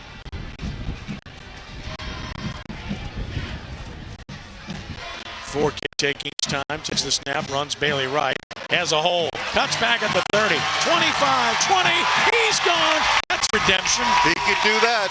Maurice Bailey, he shows you what he's capable of doing. 37 yards and a touchdown, Rummel. It's 51-20. Weaving in and out of the Brother Martin defense with a power run to the right side, protecting the ball early on, but then carrying it with one arm as he started breaking away from the Brother Martin defenders, and 2 defenders converged on him down the field, and he was able to kick out of that potential tackle and get it in the end zone. Some impressive run there. Great blocking. Extra point by Bollinger is up, and it's good. He's been perfect. 13 seconds to play in the 3rd quarter. Rummel 52, Brother Martin 20. And so both teams here, with all the action that's gone on in this half, both teams have scored a touchdown. What a drive by the Raiders when they needed it most. Really put it right in the arms of the offensive line and did a great job maintaining control of the line of scrimmage. But this is so unlike Rummel. Their possessions have been short. They've been out-snapped big time by Brother Martin. They're scoring on big plays left and right. Yeah, the end zone keeps getting in the way of the drive. Does. I mean, it's crazy. Yeah, that shows how versatile this football team is, and they can be explosive. But when they have their players there, and that we know Izzy Tucker's not there, and that's going to be what we hope is going to be an important cog going forward. But when they get the ball to David Hensley on the perimeter and the other receivers get touches, then even with the limited running back core that Rummel has, they're all explosive. Bollinger to kick it off for the Raiders. Puts his foot into it, drives it toward the sideline and into the end zone. Touchback. That's a good directional kick. Exactly. And Brother Martin will start from its 20 with 13 seconds to play in the 3rd quarter. I mean, I told you, Brother Martin out-snapped Rummel in the first half, 36-31, and they've had a whole bunch more snaps here in the second half. A lot more here. There's no doubt about that. And Christian Fulton was covering the kickoff again. I guess he's okay. Yeah, he still looks a little... Yeah. We're going to get an update on that from Mike Cardell at the quarter break, because he's checked it out. He's got a little gimp, but he's playing. 1st and 10, Brother Martin at its own 20. Brogy, shotgun. Rummel jumps up front. And false start, I think they're going to call him Brother Martin. So if Rummel jumped according to the... Now they changed it. Never mind. He signaled false start. Some of the moves, it's pretty difficult. This is a new level of interpretive dance that we can't really tell what some of the signals clearly a neutral zone infraction of Rummel, but he signaled false start. I mean, I saw it clear as day. Exactly. So it's 1st and 5 from the 25. Good call. Got it right. That's what matters. Yeah, exactly. Brogy shotgun. Snap it. Fake it. Throw it down the middle for Oquan. Tipped away. Boy, that's in a tight window. Brotherton got his hands on it, but Reese and Jacoby Jones were there as well. Brogy is on target so far. That was a very small window, almost came very close to getting it in there, but he's playing with a lot of confidence in this second half. And give Brotherton a lot of credit playing that Mike linebacker position for Macaluso, doing a good job. Absolutely. 2nd and 5 at the 20. Fake it, throw it outside, bubble screen caught by Singleton. Looks for the, and driven out of bounds on the Rummel sideline near the 31. As the third quarter comes to a close at the end of 3, Rummel 52, Brother Martin 20. This is Rummel Raiders football on WGSO 990 AM, WGSO.com, and through SportsNola.com. Crescent Power Systems, located at 129 Polk Street, is a proud sponsor of Rummel football. Crescent Power System represents top products including Toshiba, Ulster Grid, Distron, MTC, PowerCom, Lectris, Niagara, and Technibus. At Crescent Power Systems, the objective is to provide innovative, cost-effective engineered solutions integrating world-class suppliers with our valued customers in a collaborative partnership. Matt Colasino, class of 75, and Crescent Power Systems are a proud supporter of the Raiders in their quest for a state championship. Go to CrescentPower.com. Archbishop Rummel High School has educated students in the heart of Metairie for over 50 years. All are welcome to visit for open house on Thursday, October 22nd at 6 p.m. Come experience the brand new 4-year engineering, biomedical, and law studies programs, and come learn how your son can earn up to 12 hours of college credit through the dual enrollment program. To schedule a spend-a-day and to learn more about Archbishop Rummel High School, visit us online at www.rummelraiders.com. Fourth quarter starts, 1st and 10, Brother Martin. Slant pass caught by Singleton. He's gone. And he will go the distance. Touchdown, Brother Martin. I told you about the slant. It's worked all year long. There it is, 70 yards to start the fourth quarter. And it's 52-26. Boy, he's dynamite. Absolutely. Caught Rummel in zone coverage and hit it right between the corner and the free safety. And when there's that big a seam, it's hard to catch him. In fact, it was impossible to catch him. Beautiful execution, Brogy right on target once again. Can't play better than Jake Brogy's played here in the second half. Exactly. That's been an outstanding half. Once again, showing the explosiveness of Brother Martin. Here's Perilou for the extra point. Kicks it up, kicks it good. Timeout on the field, 11:49 to play in the game. It's now Rummel 52, Brother Martin 27. This is Rummel Raiders football on WGSO 990 AM, WGSO.com, and through SportsNola.com. Hurricane season brings fear to most, but what about everyday household things gone wrong? Who do you call when the water heater breaks or your pipes burst? You should call the pros at Enterprise Restoration Services. Whether your damage is from water, fire, smoke, or storms, Enterprise Restoration Services makes coping with a disaster manageable. Their goal is to get you back to normal as soon as possible. Call Enterprise Restoration Services, providing you with a sense of direction. 1-888-339-4177 or visit weareenterprise.com. You wouldn't want your favorite sports team to play only offense or defense. So when it comes to insurance, why settle for someone that can handle only your auto policy? Bring your home and auto insurance to Allstate now, and you can save big on both. You deserve someone that can assist you more. That's Allstate Stan. Are you in good hands? Call Allstate agent Eddie Corcoran, class of 79, at 504-469-6400. Subject to availability and qualifications, Allstate Insurance Company, Allstate Property and Casualty Insurance Company, and Allstate Indemnity Company, Northbrook, Illinois. Well, you can see that Christian Fulton, player, was not running at full speed on that player. He might have had a chance to make a tackle, but Singleton's explosive. Terrific throw and catch. Brogy to Singleton, 70 yards, 52-27 Rummel. 11:49 to play. Onside kick's a possibility. David Hensley will line up deep. Fulton not returning kicks, understandably so. And we'll see what Perilou and Mark Bonus have in mind here. An onside kick, but he doesn't. Kicks it high down the middle, and it's driving Hensley to the 1. Good high kick to the 10, 15. He's in trouble. Escapes one of the 20. Nice run, and 27. Gives Rummel decent field position in the process. Yeah, very, very solid return. Had to drift back because I'm a bit at a loss because with the number of possessions Brother Martin needs to get back in this game, why there wasn't some type of attempt to, especially since they're unable to stop Rummel. I mean, Rummel is not punting, so I mean, they're going to need to steal a possession or 2 or 3 somewhere. Because it's 4 scores, right? So you've got to find a way that in 11 minutes and 37 seconds you get 4 possessions. It's 4 scores and it's not 7 years. Okay. Maurice Bailey is the running back. Jackson has not returned despite walking off earlier. 1st and 10 from the Rummel 28. They start this possession. Wide side, right side of the field. Brunet is split that way. Hensley is to the left. Tight end tucked in left side.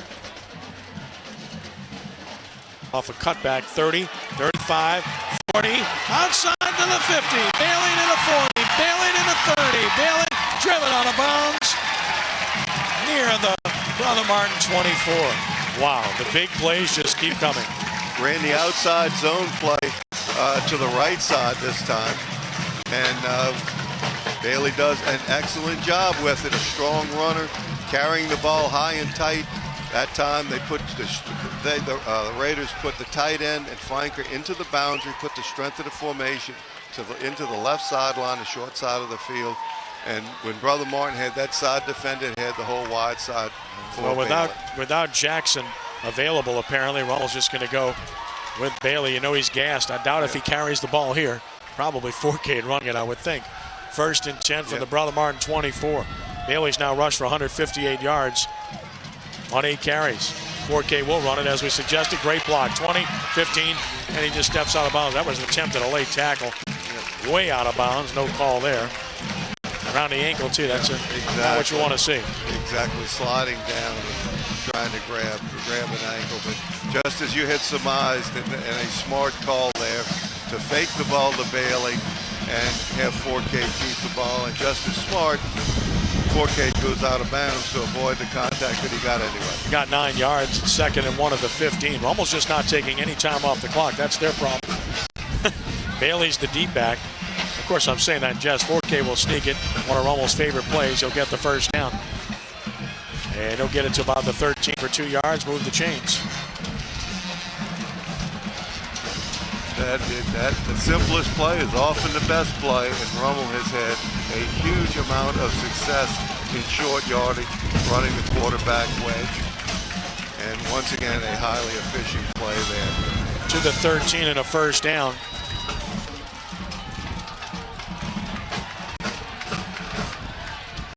Eshett comes in from the sideline with the play. We'll check on Mike Cardella coming up in a moment. 1st and 10 from the 13. The actions happen way too fast. Yeah, not giving us a chance to breathe. We'll go to Mike if they don't score here. they just started the play clock. They just started it, so I mean, goodness gracious. And now what? Now the referee says restart it again. What's that all about? I have no idea. They just started it, and now he signals to restart it.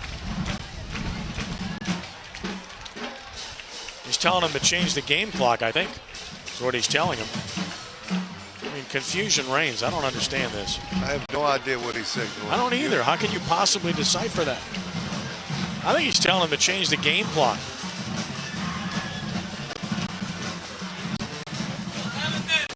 11 minutes. He's saying put 11 minutes on the clock. Right. I mean, he's telling them to put 13 seconds back on the clock. I don't understand that. Now they've got it at 10:51. Now he's got it at 11. Okay. So now if Chase Forcade's Martin, he'll just stand there and let the clock run down. Now you reset the... I mean, I'm not sure what that accomplished, but here we are. And so he'll stand at the line of scrimmage and shotgun at first down. Clock starts again. Bailey is the deep back. 1st and 10 from the Brother Martin 13. Taking his time. Forcade under center. Ready to operate, takes the snap. Counter play left with Bailey, and he gets hit in the backfield. Nothing there for Bailey. He's hit for no gain. Haven't seen the counter much in this game. No, that's maybe the 3rd time, 2nd or 3rd time. That's about it. But the pulling fullback who's supposed to wall off missed. Didn't see the defender coming from the inside out, and that's why that kick-out block wasn't made. All right. I promise we'll get to Mike. 2nd and 9 from the 12. 10:08 to play and counting. Hensley goes left, Bray to the right. Setback is Bailey. Again, we haven't seen Jackson since he got shaken up. And there is no Tucker. He's not dressed. So this is Bailey's game the rest of the way. Forcade to Bailey running right. Cuts in, nothing there. Fights forward to the 11 for 1 yard. 3rd down coming at about 8. Running the stretch play to the right side, to the split inside. That was got him down there to begin with, but this time Brother Martin did a much better job of defending it on the edge. So now 3rd and 8 from the 11. Rummel trying to run clock here, but unable to get much here on 1st and 2nd down. It's 3rd and 8 from the Brother Martin 11. 9:25 and counting. Raiders with a receiver to either side. Bailey is the deep back. On 3rd and 8 from the 11. Get Hensley isolated, and it looks like Rummel wants timeout. I think Rummel's got what it wants. They got Hensley isolated on the far side of the field, and I think that's what they want. They had that earlier and scored the touchdown. Right. They took a look, and now they'll talk about it. I'm surprised they didn't let the clock run further down before they called the timeout. Right. But they did with 9:13 left. Rummel has 2 remaining. This drive started at the Rummel 28. Let's check in with Mike Cardella to get an update on Fulton and on the Raiders sideline. Mike? Yeah, guys. A couple of guys down here for the Raiders are nicked up. You mentioned Christian Fulton. They've been icing down his calf. Trainers say that it's just some cramping issues, but you know that it was causing him problems on that slant touchdown to Singleton. Also, Kyrell Jackson, he was bouncing around Coach Roth at the start of this drive, so it looked like he's trying to say he's available. But they obviously haven't put him back in yet. But a couple other guys, including tight end Todd Weller, he's been nicked up with some ice on an ankle too. So the Raiders have been a little nicked up on this drive. Yeah, Weller's sitting on the trainer's table. That's a big loss there. He's a prime factor in their offense. 3rd and 8 from the 11. 4K wants to throw. It's a throwback, and it's dropped and intercepted. Wow. Right through the hands of Hensley and intercepted by Brother Martin. So another turnover, the 3rd by Rummel. This ends up right in the hands of Sutler. Wow. Had 4 wide receivers that time, had an excellent opportunity to catch Hensley back on the tunnel screen coming back inside. Probably a little bit too much mustard on the ball. Yeah. And because it was to the short side of the field. And so skipped right off his hands and went right to a defender who was kind of just hanging around. That's 3 turnovers for Rummel, so they've been far from perfect this game. As good as they've been on offense, that's just another gift. I mean, through the hands. And here we go again. And they haven't shown the ability to stop Brother Martin here in the second half without Jordan Swilling. 1st and 10 at the 3 for Brother Martin. Brogy in shotgun. Fakes it, keeps it running right. He gets to the corner. He's got yards to about the 10 or 11.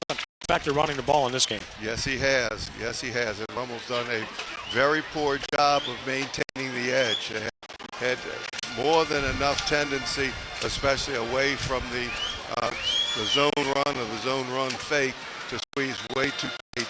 And Brogy is taking advantage of it. 7 yards to the 10. It's 2nd and 3. Brogy in shotgun again. Takes the slant again. It's open. Robertson. He's at the 30. He fumbles on a big hit and Rummel recovers. Wow. That's to be Rummel's ball. They can't be saying incomplete. Are you kidding me?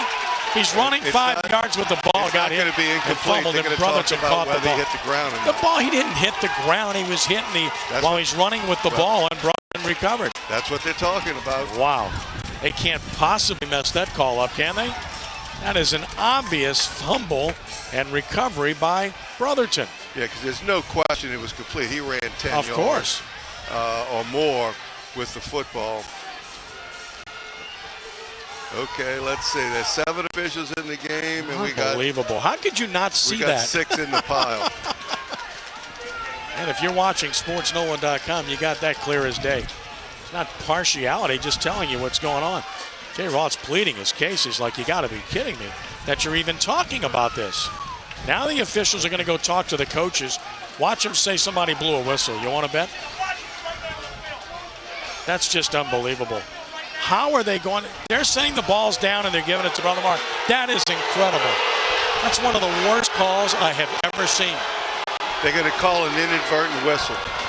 That's what it is on a loose ball play. Brother Martin had the opportunity to take it where the ball was when he blew the whistle. That's what he's explaining. It's an inadvertent embarrassing whistle. In a game of this magnitude. They're calling it a fumble with an inadvertent whistle. I don't know what else to say. 1st and 10 at the 38. That's bad officiating. It's Terrible officiating. Terrible. From the 38-yard line with 8:25 to play. This game's starting to get long for Rummel. Although they absolutely forced turn there and didn't get the ball. Absolutely. Brother Martin's finding a lot of holes. That's how good they are. Give them all the credit. They from the 38, snap it. Brogy Usher down the middle, overthrows his man, and Brule dropped the interception on a diving effort. Well, he had it. He couldn't secure it. Had Irv Smith open down the middle of the field after the run fake. The ball was overthrown, and that time couldn't take advantage of the Brother Martin mistake. Rummel's got to forget about the run fakes. I mean, Brother Martin's throwing the ball, throwing the ball, throwing the ball. 2nd down and 10 at the 38. But not when you spent all week. Right, exactly. Snap it, fake it, wants to throw. Rolls left away from pressure, throws low and incomplete. Nice job by Deneau. Boy, he fired on that ball, intended for Robertson. Exactly. Not a great job of holding the edge. Again, the Brother Martin blockers keep getting on the outside edge of the Rummel defenders and have gotten Brogy to the corner more than one time, especially in the second half.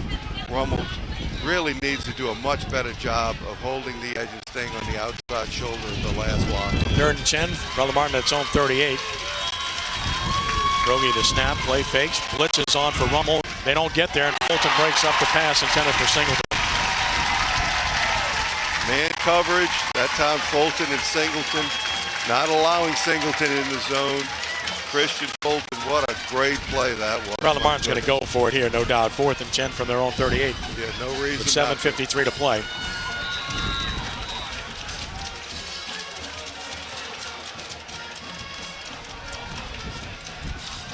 And Brogy will be in shotgun. Rummel blitzed on that play and played man. Let's see what they do here. Playing off of the slot receiver, way too far off, it would appear to me. On the far side of the field, and a timeout, Brother Martin, with 7:53 play. They got Robertson in the inside position, left and wide side, and I mean, they're about 15 yards off him. Yeah, they were supposed to be playing 2-man that time. Yes. And the outside linebacker should have been lined up on him. So that was a misalignment. Brother Martin helped him a little bit there. Sure did. By calling a timeout, because you're exactly right that one of their better players was not covered. And they had 2 deep safeties, so it looked like they were going to play man coverage underneath with two deep safeties. Oh, the chess match that goes on, my goodness, when both teams are really, when these two teams really get things rolling, my goodness, the adjustments. And we know John Norris real well, the defensive coordinator over at Brother Martin, and what a, he's throwing a book at Rummel, and Rummel's been holding, been able to handle it, and Rummel's defense adjusting constantly, and the adjustments that Brother Martin's making on offense, my goodness, what a pleasure it is to watch these two teams. So here's 4th and 10, Brother Martin at its own 38. 4-man front for Rummel. Snap it to Brogy. He rolls left. He's broken contain again. He's got all day and throws, and he is incomplete. Intended for McGuire. Tight coverage by Shaheed Reese. Boy, that's a linebacker covering a receiver, and what a job he did. Yes, indeed. He had 2 receivers in the same area.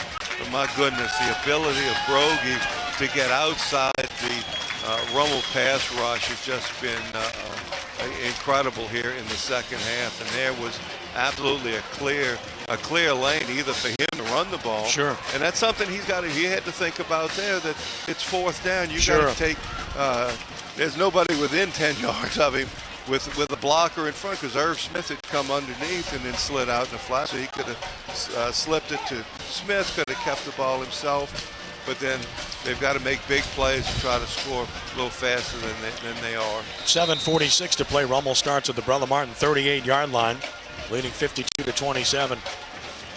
Bailey is the running back. He's gone pretty much the whole way since Jackson got shaken up.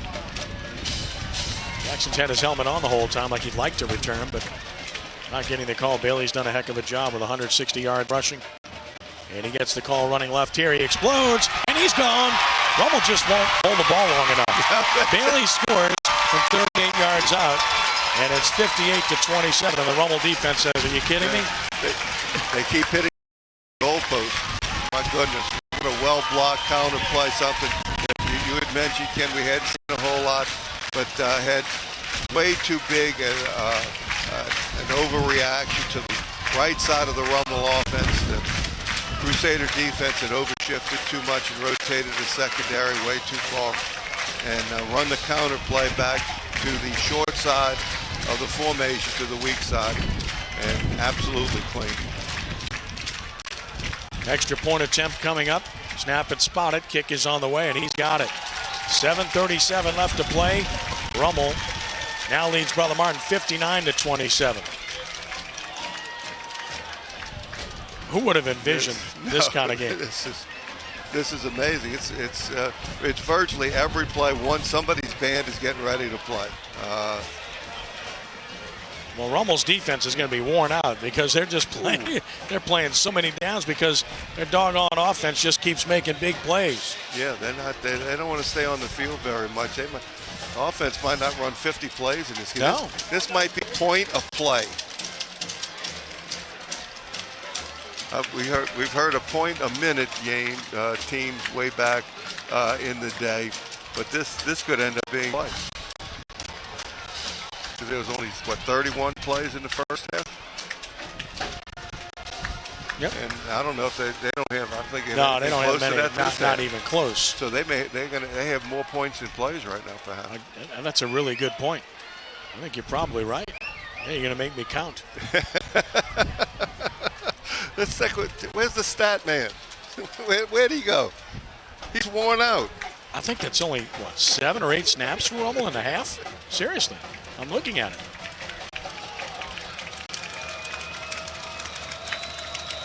It's not too many.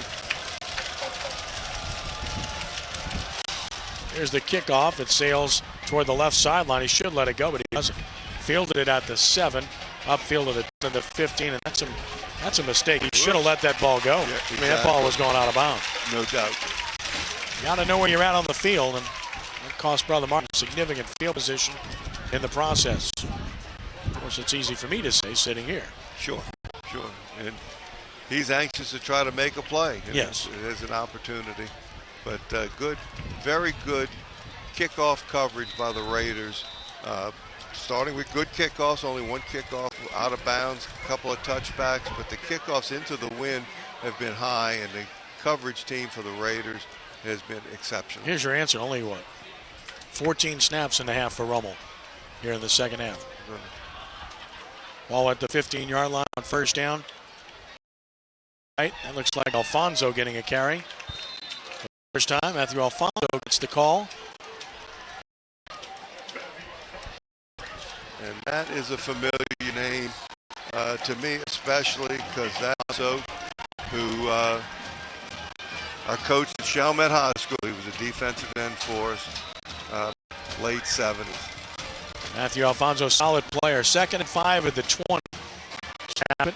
Run Alfonso inside right, cuts outside, and he's going to get right to the marker as he stopped it there by Denove, right first down marker. And I think he got out of bounds to stop the clock. It's the last thing anybody wants to see on either side right now. That's right, yeah. Yes, this is still got 6 minutes, 48 seconds, still got 5 yards and a first down for Alfonso.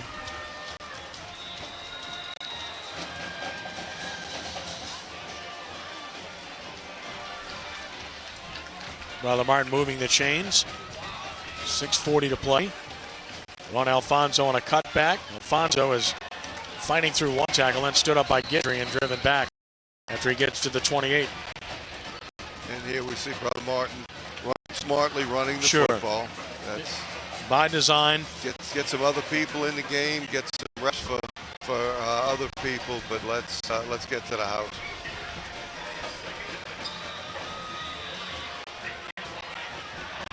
Second and 7 from the 28. Snap it. Brody wants to throw on the seam, and it's going to be almost caught and then almost intercepted. Off the hands of Robertson, off the hands of Brule. It ain't complete. So they weren't going to just keep running it there. They had a surprise in mind. Exactly, using the play action to get the wide receiver up the inside seam, and ball looked like it was pretty much on target. to 2 people. Yeah. 3rd down and 7 from the 28. Fulton is playing bump and run on the outside with Singleton. Brogy the snap. Runs it with Alfonso. Alfonso is there. What a hit as he fired. I mean, did he ever fire? Yes, indeed. To stop Alfonso. Man, oh man. Came flying up to make the stop. Yeah, came downhill. Good solid contact, shoulder to square. 2 yards to the 30. And Brother Martin will punt. Nove will be back to receive. And it looks like a different punter for Brother Martin. This is going to be, no, it's going to be Daniel Benitez. It's still Benitez to punt it away.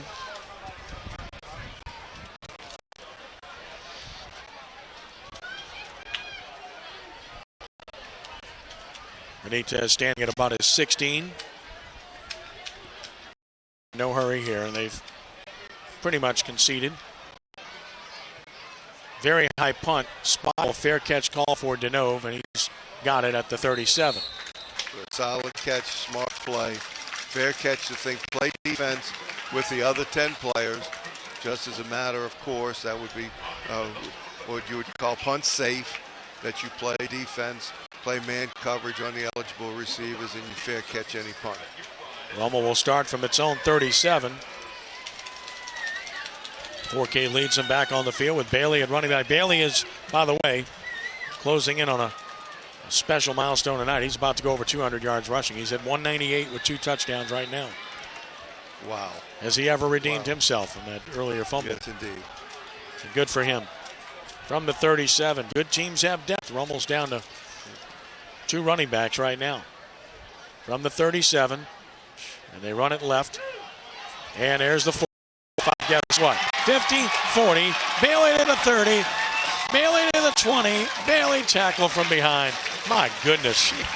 I mean, this is destruction, Rick. Destruction. You're just running plays, and Rummel offensive line still dominating the line of scrimmage. And Bailey's gassed. They got nobody else to play, so 4K's just going to have to run it here. That's 50 yards and a first down. He's at 248 yards rushing. Obviously his career high, and you have to check the record book. I know Aaron Parkett had a 300-yard rushing game for Rummel, so I don't think he'll get the school record. 4K just going to let time run off and probably call timeout. That's a good way to get Bailey a breather. And Chase is just saying, I'm going to let the clock run down and call time with 1 second left. Exactly. Notify the referee, which is the thing to do. I mean, this is an onslaught of offense from Rummel. I mean, ridiculous. I'm trying to do the math here. It's 395 yards rushing, 204 passing. So they're right at 600 yards right now on offense. And they're about to go over 400 rushing.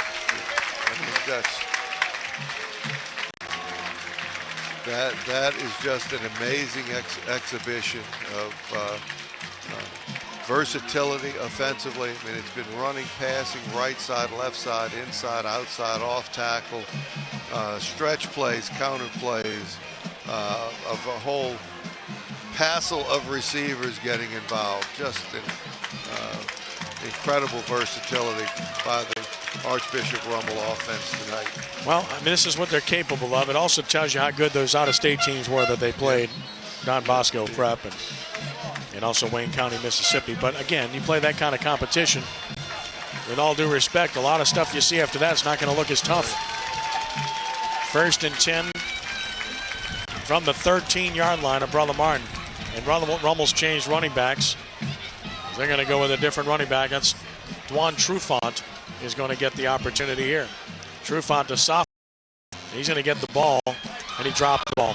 Picks it up, spins away from a defender, and still makes about 3 or 4 yards. And he got the ball from a different quarterback as well. That's right. Paul has checked in at quarterback, and the exchange might have been a problem. Maybe too excited on both ends. 4 yards, though, on a carry, nonetheless. Yeah, dribbled one, bounced off his chest, and dribbled it a couple of times, and then picked it up and got a solid gain out of it. Almost got a different lineman in the game as well. They've made a whole bunch of switches here.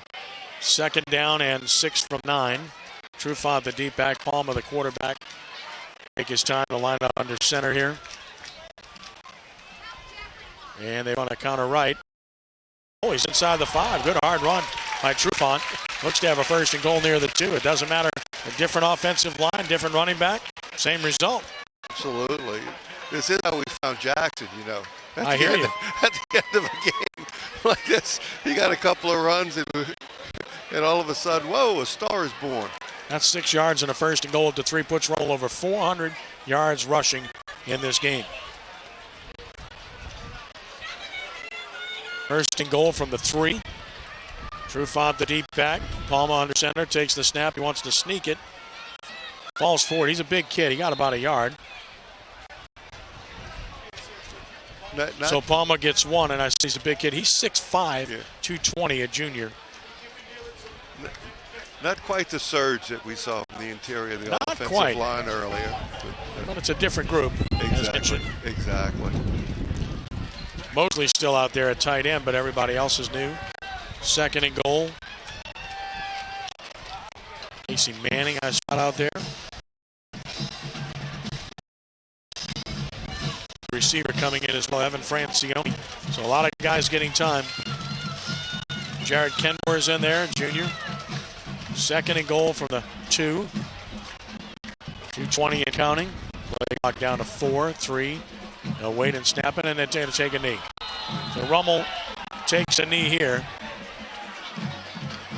And that's about as sportsmanlike as it gets. Exactly. No, even though it's a different group and you'd like to see them try to do something positive, this is also the right thing to do. And they can't run the clock all the way out, but 2 more snaps like that, and then let Brother Martin finish it out. So it's 3rd down and goal, and Rummel's going to take another knee, it would appear.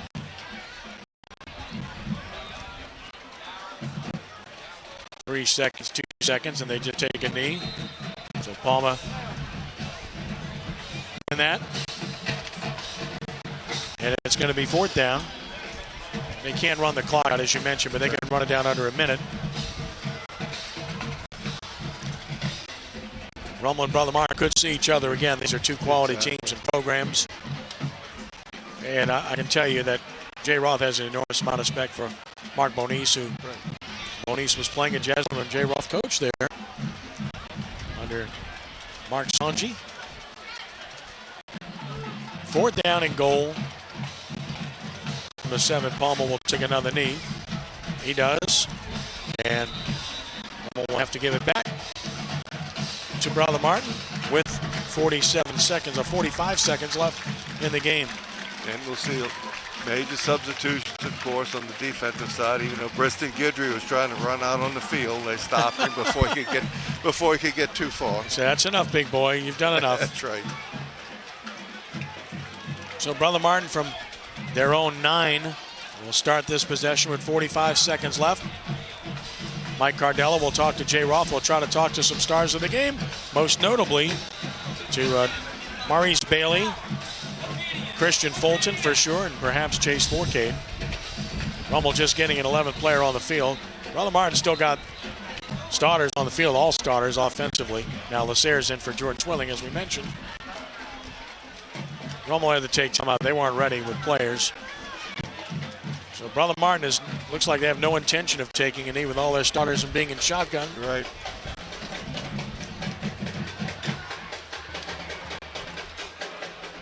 Yep, they still have the same guys in the game. And if they want to score here, they can go to Singleton on a slant. Rummel's got all backups in the game. I'm not certain if there's anybody out there in red right now that could even come close to running with this guy or anywhere near him. He's looking back to Brogy saying, hey, just throw me the ball here. I'm ready. So here's Brogy in shotgun. 1st and 10 from his own 9 with 45 seconds left. And they're just going to run it left in a gigantic hole for Lasserre. Gets about 10 against the reserves. Marking at the 18, a gain of 9. Again, out of the pistol, running inside zone. Looks like they'll get another play off here. They haven't started the play clock yet. They don't have to run another play if they don't want to. The clock, because the game clock's down to 20, and the referee's taking forever to set the clock. He hasn't done it yet. Looking over at Mark Bonise, and it doesn't look like Brother Martin's going to run a play. So this one is going to end in a demonstrative victory for the Rummel Raiders over Brother Martin here tonight, 59-27. Some performance. Excellent job by the Raiders overall. I have a feeling that the Raider offense was hearing about the Brother Martin offense all week, and especially the offensive line of Rummel really took control of that phase of the game. You certainly see the potential that Brother Martin has on every play. Jacob Brogy played the second half like he's capable of playing. Jordan Swilling didn't play any, I don't believe, in the second half. He did not. So let's hope that there was a bit of a fatigue factor. I think they were.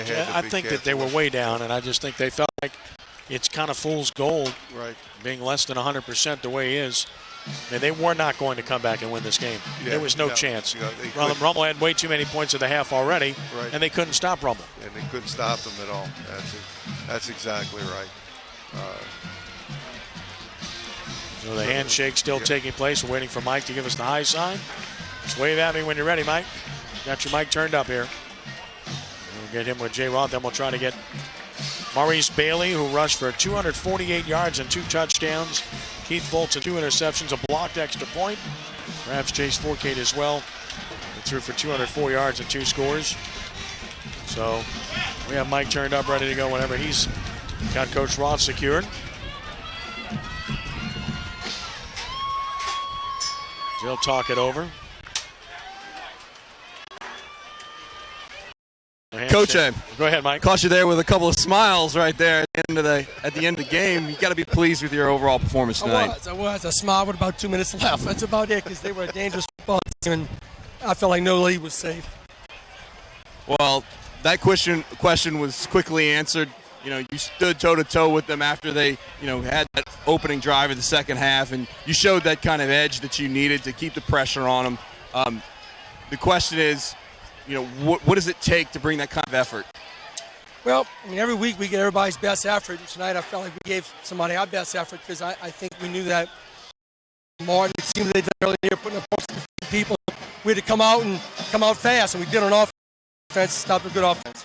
Coach, how do you muster this kind of effort next week when you're going against another solid Curtis team? I'll worry about that on tomorrow. It's been like that for years around here. It's just in the Catholic League, somebody else is coming up the next week, so we're going to enjoy it for a couple of hours. And now Curtis in the Catholic League, and it's week 9. Congratulations, Coach. All right, good job, Mike. And we'll see if we can get some players here when the opportunity presents itself. As we'll try to get Maurice Bailey, again, 248 yards, 2 touchdowns rushing. Christian Fulton, 2 interceptions, a blocked extra point. Perhaps Chase Forcade, threw for 204 and 2 touchdowns as well here for Rummel tonight. So we'll try to get those lined up. And Rummel's got their alma mater coming, so we have to certainly respect that in this situation. And have that coming. Some performance by Rummel here tonight. We've been saying we've been waiting for the offense to play to its potential. They surely did that tonight, Rick, and they turned it over 3 times. Exactly. Otherwise, I say this, with all honesty, they would have scored 70 points. Yeah, because you're looking at the 3 turnovers were all unforced errors. Ball got thrown too hard one time, a snap that Forcade doesn't handle, and then a missed handoff on the outside zone stretch play. So all 3 of those turnovers are entirely avoidable. Gives the Raiders something to work on. But as spectacular as several players had yardage-wise, Hensley and a Bailey and the like, how impressive those individual statistics are when you look at the number of players who combined and contributed to almost 600 yards of offense. That's what is really remarkable, the number of players that they were able to spread the ball to. Yeah, Hensley, 6 catches, 136 yards, 2 touchdowns, and a brilliant performance here tonight. And we'll wait for Mike to give us the high sign. Let's go to Mike right now. Go ahead, Mike, as he's standing by with Christian Fulton. Go ahead. The vengeance. What was your mindset going into this game? Well, we knew they had a real good offense, so, that was our job, was stopping them, not letting them put up a lot of points. Our offense came out and did their job. That's what really helped us, stand on the field. They didn't stay on the field too long, so we just had to, do our job and stopping them on the field. An outstanding individual performance for you tonight. Blocked extra point, 2 interceptions, huge plays in this ball game. Were you surprised that they would challenge your side of the field as much as they did? No, not really. They have a very prolific offense, so they was gonna get the ball around, get it in, try to get it to different sides of the field. So I had to do my job, even if they were gonna keep it away from me. Make sure not fall asleep on my side, make sure they didn't. If they did throw the ball, to make a play. You look to have a little cramping there, particularly on that kickoff return, and then after that throughout the second half. Is that a major issue, or do you think it's just good at something you'll be able to bounce back from? It'd be something I bounce back from. Not serious. All right, congratulations on the win.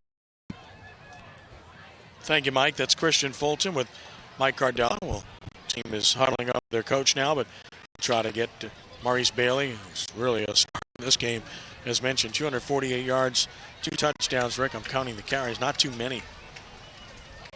12 carries to get 248 yards and 2 touchdowns. That's it. That's all he needed. And that's on the heels of Kyrell Jackson, who rushed just 7 times for 119 yards and 2 touchdowns. So you talk about Rummel's vaunted running attack. This was it in full force. And, looking at Brother Martin, that's really the MO of this team. They are dangerous as anybody in the state offensively, if not the best offensive team in the state. The question is, can they get enough stops on defense to have a chance to win a championship? That has to be the question about them. Oh, there's no doubt about that. Yep. And, it puts pressure on your offense as much or more than your defense. All right, Mike Cardella, we'll go down to you as soon as you got one of them. Just let me know. And you can go, Mike. Okay, he's got Maurice Bailey. Go ahead. Maurice Bailey, 248. You bounce back in huge fashion, particularly after that fumble. And after Kyrell went down with his injury, you really took it to the Crusader defense. What was on your mind, and how did you be able to generate such production in the second half? Well, first and foremost, I can't take no credit for myself at all. The O-line gets all the credit. The D-line gets all the credit. The coaches gets all the credit. I'll just go out there and do my job and just do what I'm supposed to do. Just following the O-line that just got me where I'm supposed to be right now. Talk about what it was like in the huddle there throughout the first half and through the second. First half, obviously exploding in unprecedented fashion. In the second half, distant production and some additional explosions. So, when we first came into the game in the locker room, coach was talking about we had the game until we played a 10 out. He just said we had to come in there and play our best game. We haven't been playing it. And just when we first started out the game, Kyrell, great job just breaking the first run. After that, I just took his I felt like the whole team just came together. We all had a lot of energy. We all finally came to the game. We all finally came together as a team. We just all had, that rate of energy. And how do you top this next week against Curtis? Just gotta every week we just going every week we say the next game is the biggest game of our lives, and we go in there, especially for our seniors. We know any game could be our last. We just go in there, but hopefully to play our best and play our hardest. All right, congratulations on the effort tonight. Outstanding. All right, great job, Mike. And Chase Forcade's right there in front of you. And Chase Forcade's right there in front of you, so you can line him up because he's right there. So we'll jump in with Chase here momentarily. Again, Rummel wins it over Brother Martin. 59-27 was the final score here this evening. And the Raiders now to 7-1 and remain undefeated in Catholic League play. Most importantly for them, they're now 4-0 in the league. And Brother Martin drops to 6-2, and the Crusaders drop to 2-2 in the league as a result of the defeat. So that's the story from here. We're going to get Chase Forcade, and then we'll get to a break, and Rick and I will have closing comments coming up. So that's the story from here. And again, Chase is talking to one or two other media people right now, but we'll get him as soon as he's done.